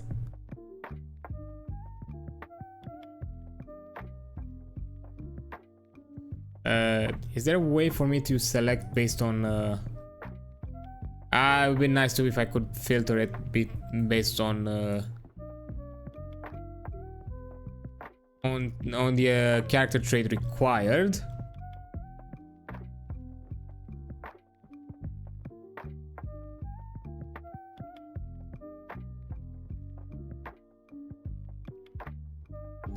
Warhammer.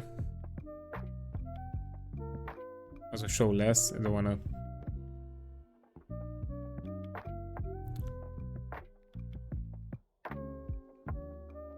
Actually, let's see. Longsword, was it? I think it was agility. Yeah, it was agility. Rapier was presence. Returning blade. Oh, returning blade is a finesse. Yeah, why not? I'll take the returning blade. This is a primary weapon. And for secondary,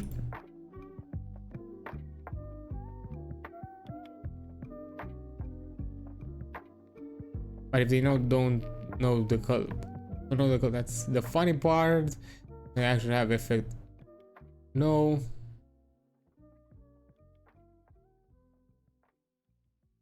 Which they call me gray hair, absolutely, but I mean, they won't necessarily know now because, you know, they're beginner players and don't necessarily know the domino effect, but believe me, a veteran player would know that a good DM has a lot of things behind the scenes that you never know, you'll never expect. I'm not saying that even an experienced player would expect like certain choices to cascade into something else, but they might be a bit more, you know, in that aspect, they might believe it a bit more, at the very least. So let's see, whip as a secondary. Nah, no thanks. What does the saber do? It's an agility one. Not thank you. I'm not gonna take a shield.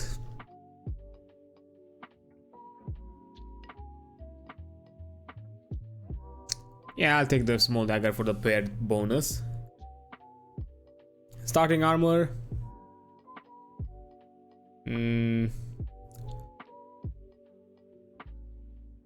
I'll just take leather armor. I prefer that kind of lightweight option.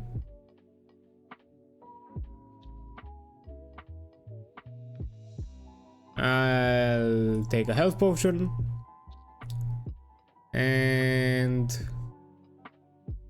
why not forgery tools? And for the main decks, let's see.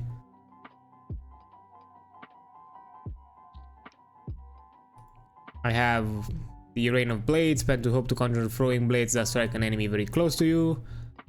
Make a spellcat rolls and all targets that you succeed against take a d8 magic damage.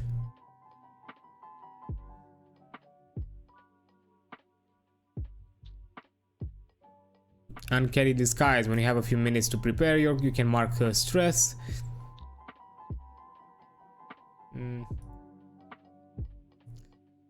Pick and pull. You have an advantage on any attempt to pick a non-magical lock, disarm, or trap, or an item from a K.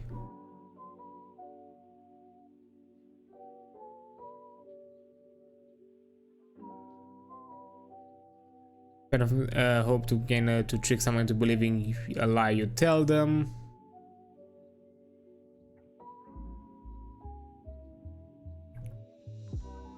I think I'm gonna get Death Deceiver and Rain of Blades. Yeah, I think that works. Let's jump into Heritage. Ancestry wise, I know there's no like a vampiric option, so let's see. Demon or Dracona maybe would be a good option. Those are like the two I'm thinking right now. Let's see. You have advantage on rolls with intimidate non-demon creatures. When you roll with fear, you can mark 2 stress to make it a roll with hope instead.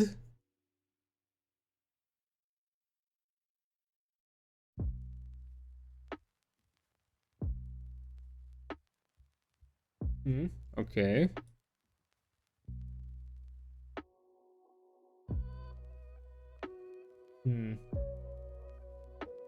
And for Dracona, Elemental Breath, add a character creation, choose one of the following. Okay. I think I'm gonna take Demon. And as for Community,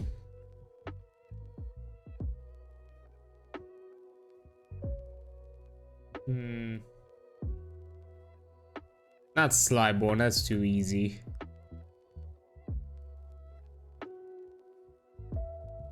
Alright, and I write a story session by session basis so that one stays more malleable. Some hard things have been set, and as long as PC is not aware, I will change those. I mean, yeah, anything that the PC, you know, doesn't know of, it's free game. You can. They don't know what's behind the veil. They don't know what's behind the curtains. So you can change it to whenever the fuck you want. Until the curtains are revealed, it can be whatever. So that's the charm of being a DM. There is nothing set in stone. Actually, lying to PC, is it okay?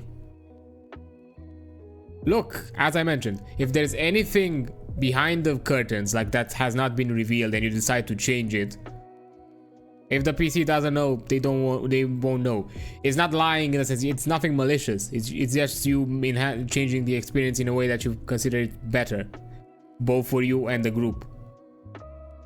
There's no such thing as lying would imply something malicious. You're doing it because you want something out of it that will be against your group. That's not a thing. What you're doing. As I said, if they don't know what's behind the scene, that's the best. That's okay. Just that you can change it whenever, and you know, up until the point it's revealed, it can happen. Whatever can happen behind the scenes. It's your choice. If one day you may think it's gonna go one way, the next day you think it's gonna go the other way. It doesn't matter. It's not lying. I'm just gonna tell you right now. That's another. That's not like a. That's not considered lying. You changing things that they do not know of.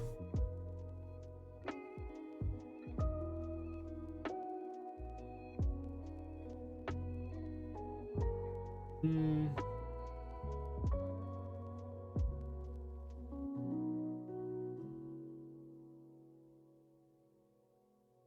Hmm.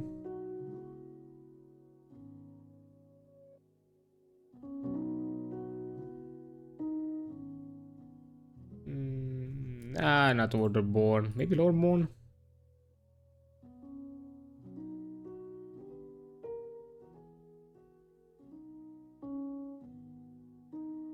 Yeah, I'll choose Lordborn. That works. Okay, choose your description. Oh boy.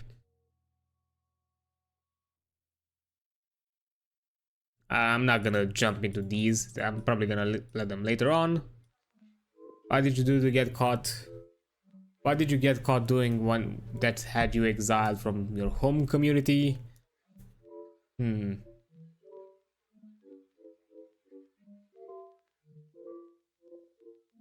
let's say I have a tableau that says 4 heroes come to save the world. And at some point I have some deity that tells them that it's just an old story without base, and I assume I will do in that case. They literally stated a war against the good people. They can't.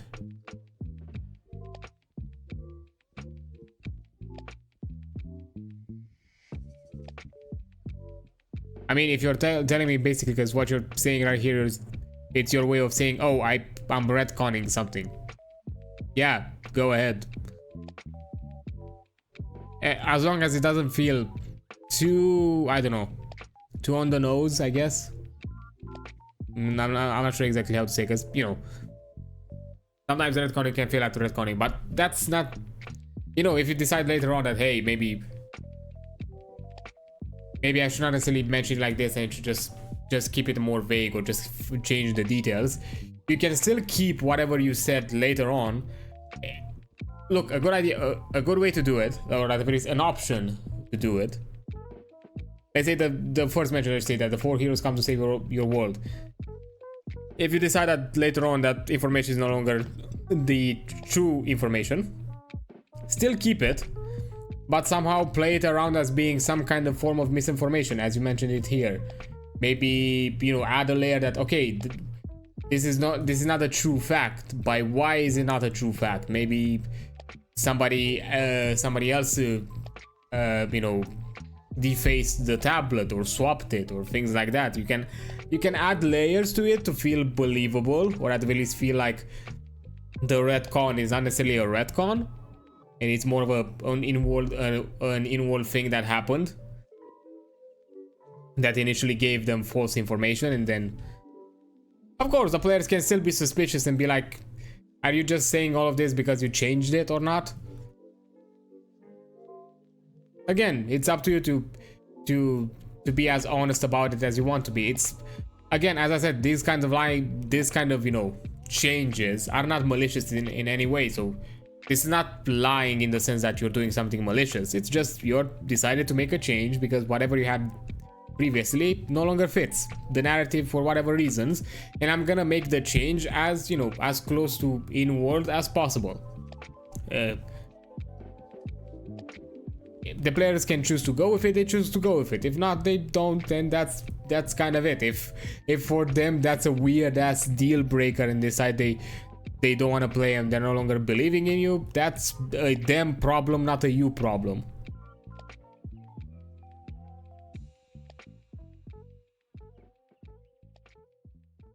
Yeah, Star Wars Anakin brings balance to the Force. Sure, he caused like billions of innocents, but there is balance. Like for 30 years, he was a chosen one. It never said he would do it. Yes. Again, changes happen for X amounts of reasons. You're totally valid to make them. You don't have to feel like, you know, you have to commit to a change that the player, especially the party, does not know of. If the party does not know of the change of the decision you made, then that decision is never set in stone. It can be changed at any point in the campaign, session, story, whatever. What happens behind the veil, they never know it. They will never know. If they'll never know the amount of changes, they'll never know what was initially, how it got to end to the point where it got, you know, revealed. So, you know, you should not necessarily bother about those details like, oh, is it okay that I'm making these changes? If it's for the benefit of the campaign, the answer is yes. Yeah, if you don't tell them, which unfortunately with certain things, okay, you can be cheeky about certain information here and there if you want to be.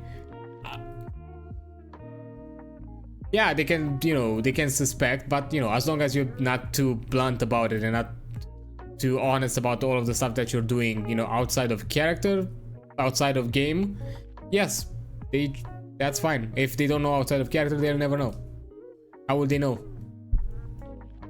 Yeah, they can be suspicious, but as long as you don't necessarily give them too much leeway of confirmation. But because, you know, even I had occasional conversation with certain players, like if there was something that was not too impactful or too story change that would have changed the story too much, maybe after the session I would have told them like, hey, yo, if you made a choice different here, you would have been fucked or something like that. Like, you know, I don't necessarily go like all about it, all the info, but I'm basically being like, hey, you were really close to fucking it up, just so you know. Those kind of, you know, occasional comments, yeah, you can have, but yeah, keep it as close to your chest as possible, which I would recommend. Like, as long as, you know, if your friends don't necessarily watch the stream or whatever, if you want to have people where you can vent your ideas or like your stuff that you planned, because sometimes you want to talk about the things you planned, you can vent them here. Because believe me, I know the struggle of, oh my god, I've planned this amazing thing and I want to tell somebody about it, but most of the people that would understand it are part of it and I can't tell them about it. So yeah, you can also have this place as a way to vent if you want to. Be like, yo, look, check this out, check what I planned.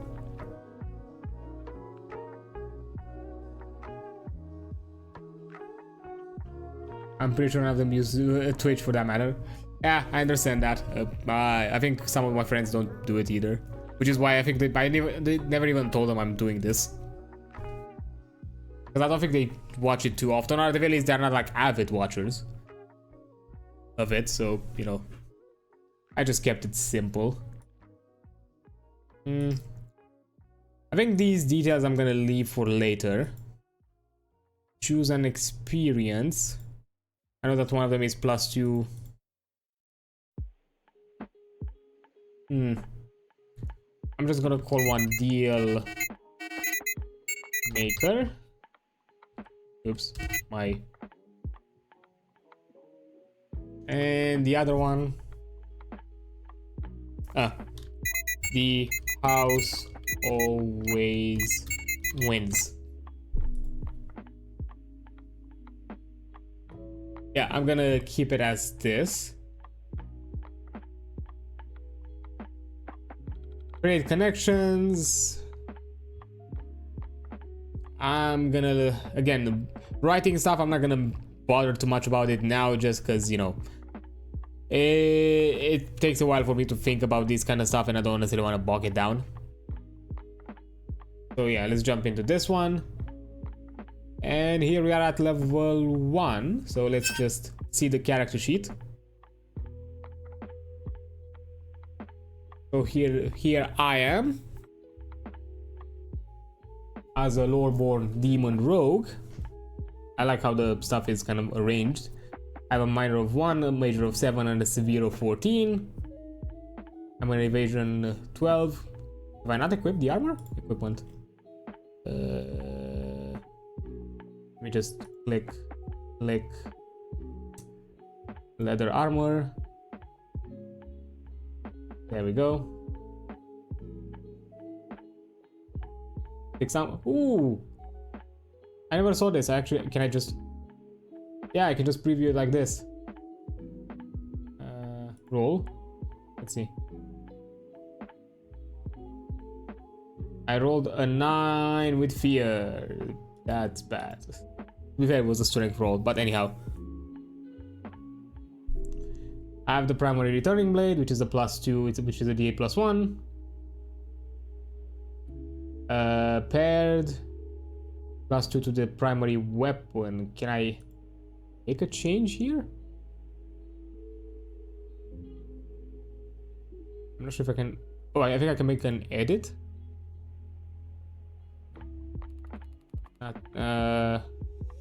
Okay, additional flat damage. Okay, yeah, I can just add it here for the pairing. Nice.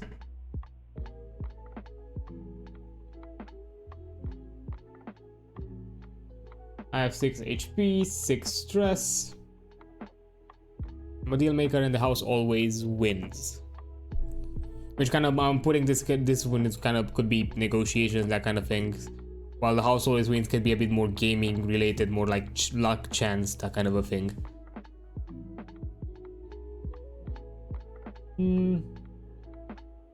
Downtime. It just gives you all the info about it. Conditions. Currently there are only like 3 condition options. I'm gonna look at them probably later on in detail. I have 2 gold coins, I think. Magic equipment. I think they changed it. It feels changed. Feedback. Oh, I also have like options to send feedback right here. That's actually nice. Just a good way to kind of do it on the go if in the moment of play you realize like, oh, this kind of thing, it's been weird, so let me just mention it real quick.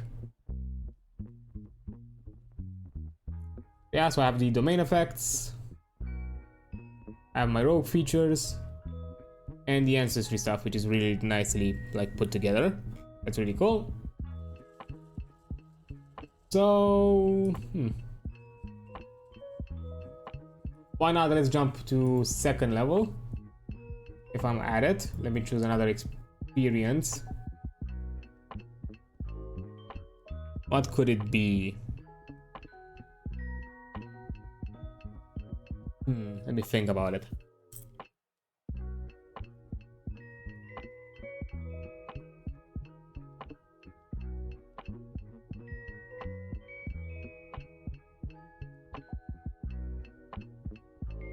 Risk taker, that's it. Let's say like that. Could be something, anything that's about to be like in my disadvantage or that kind of thing. Or maybe be me just jumping into like dangerous situations. And here the increase the damage threshold. Let's see.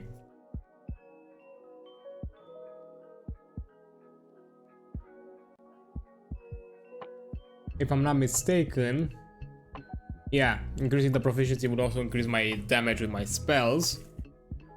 So that could be a good option. But yeah, let me increase the proficiency.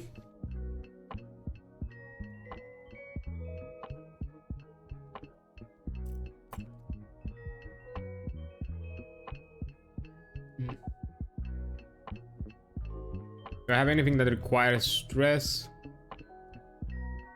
I have my hidden stuff, but at level 2 I might be okay with it.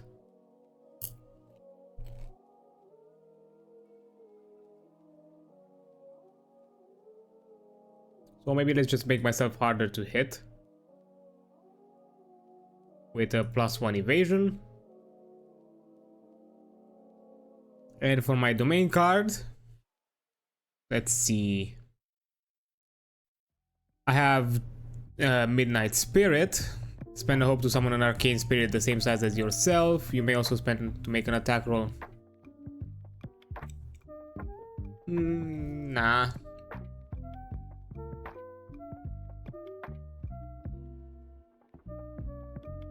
Have their temporary bind. Not really, tell no lies.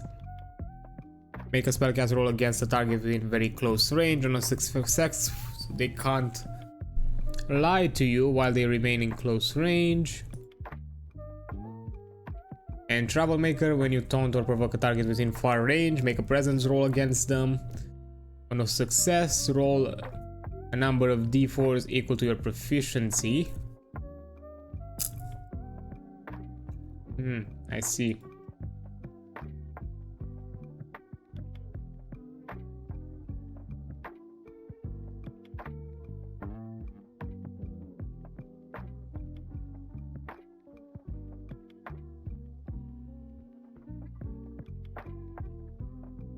I think I'm gonna select Troublemaker, why not?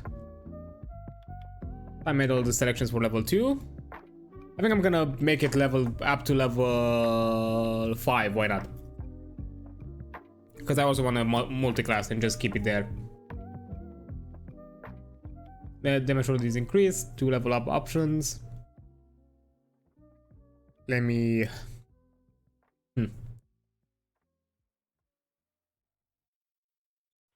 Yeah, let me increase to unmarked character traits, why not?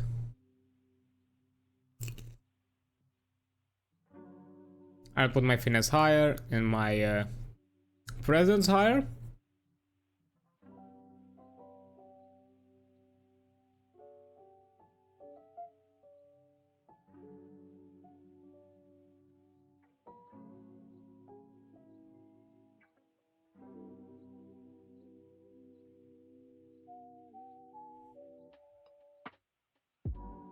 And also let's increase the severe threshold, why not?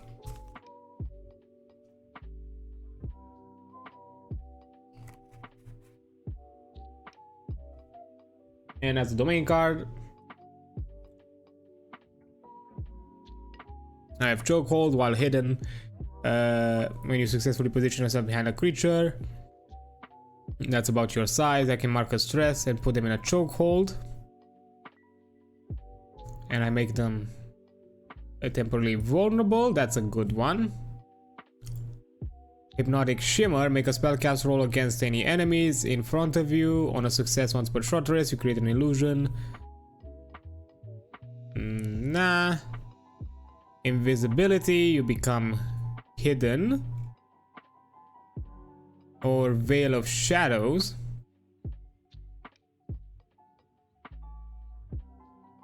I can make a actually I like chokehold. Let me do chokehold. Sounds neat, kind of like more of a strategic option. Then let's jump into level 4. Level up options.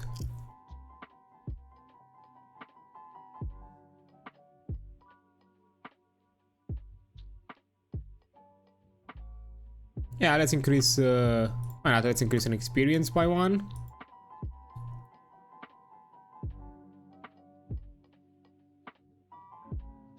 I make the deal maker, and also let's put a risk taker.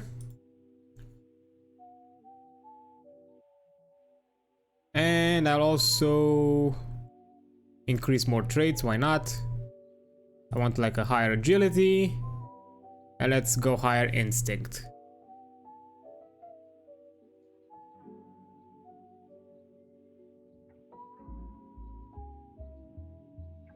And for the domain cards, let's say soothing speech. During a short rest, when you use stand wounds downtime on another character, you may speak supportive words. And stealth expertise.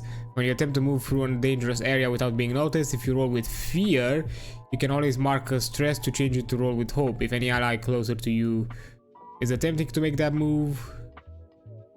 I kind of like this, so I'll select it. Stealth expertise. And let's also do the 5th level, so I'm just gonna jump here. Enter an experience, let's see. At this point,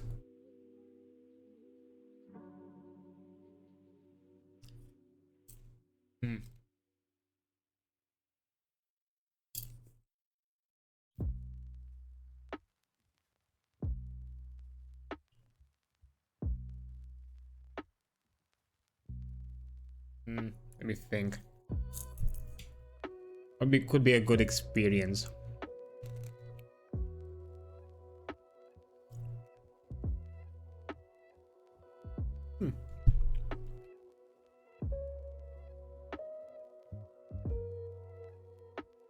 Yeah, let me say this. Rank Schollomancer. Because also I can have some like stuff about like ranking or titles that could offer me specific bonuses.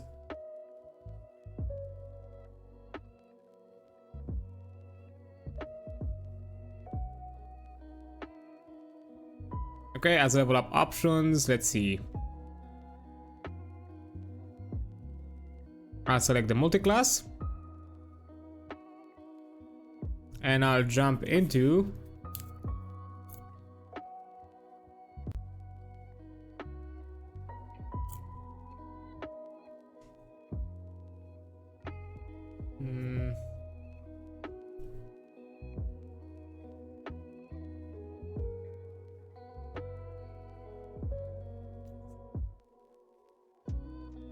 yeah, I'll go Sorcerer.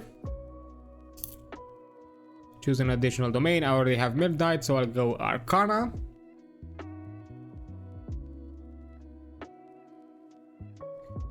And I'll choose an Origin. I'll go with Primal Origin.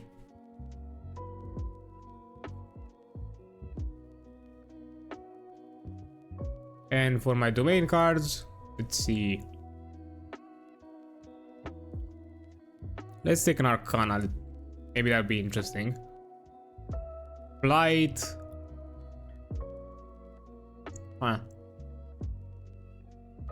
Floating Ice, Cinder Grasp.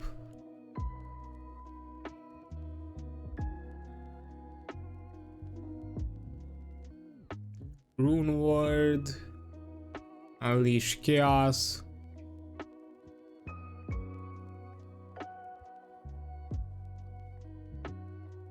You can make a spell card against a number of targets and spend any number of tokens. I think I'm gonna get Flight. That.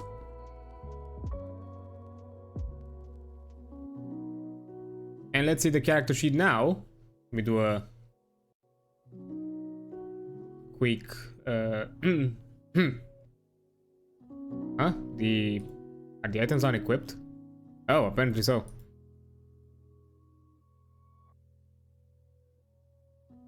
There we go. So that's kind of what I would be at level 5. So I'm already better in my stats. 25 severe, oh boy.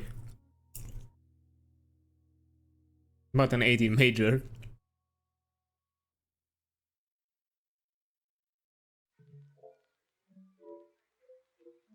Yeah, I have the deal maker risk taker. Denvrak Schollomancer, that's nice.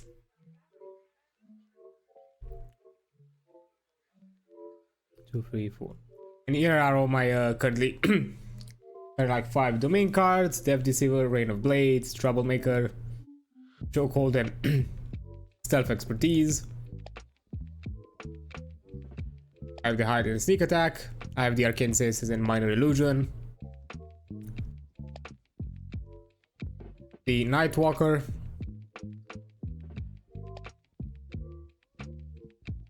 I also have the Primal Origin, which is which is based on Instinct, but you know, depending on which one, I can just simply choose.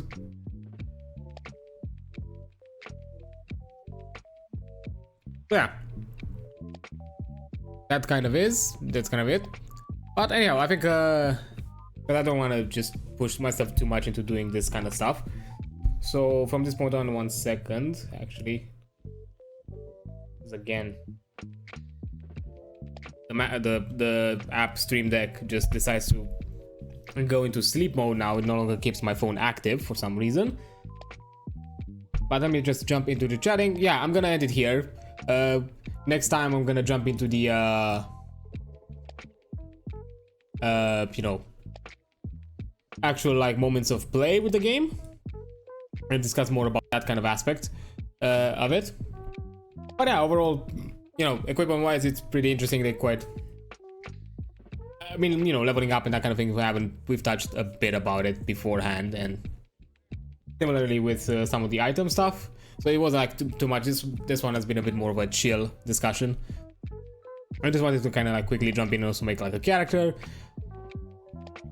So yeah, let's see. Is there like a friendo that I know of that we could just maybe jump in for like a quick raid? Maybe anybody in the tabletop RPGs, although again, I don't necessarily want to raid somebody that's, because usually that category is with people in mid sessions, and I don't necessarily want to disturb that kind of a thing there. I'm not sure like what's the etiquette when it comes to that. So yeah, let's see. Dungeons and Dragons, maybe Baldur's Gate.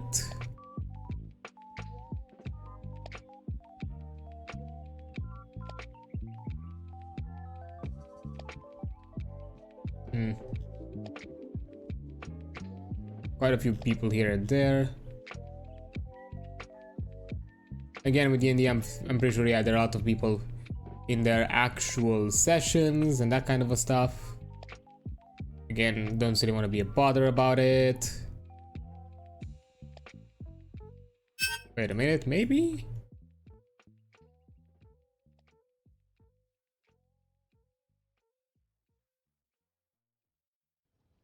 Yeah, I got, do you know what? It sounds so stupid. I got new pillows like a few weeks ago and I'm still like trying to get used to it. Oh, I think I... Comfier. Sleep is good. I don't sleep enough. Actually, I think I know who. Somebody else into the actual... let's go with the Cinder Hanami. They, she, let me just make sure.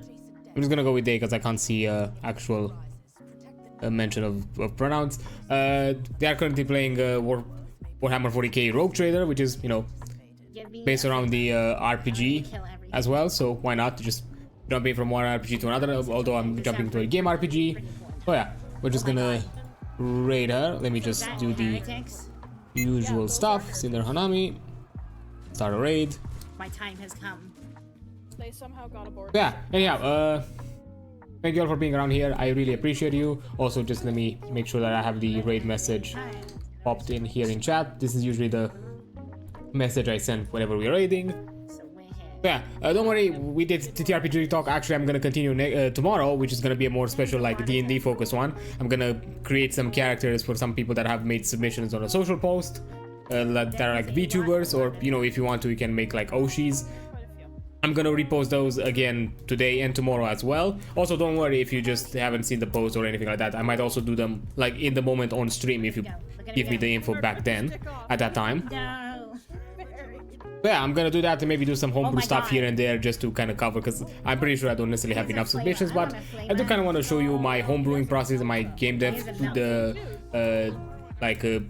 process here and there, with some aspects, not everything, because there could be things that are a bit more lengthier. And you know, we have like a general like D&D discussion and maybe some general like D&D like advice and stuff like that that I can offer. So yeah, I'll see you then tomorrow. Hope you have a nice rest of your day or night or whatever time zone you're in. You've all been amazing. I appreciate your support. See you on the flip side.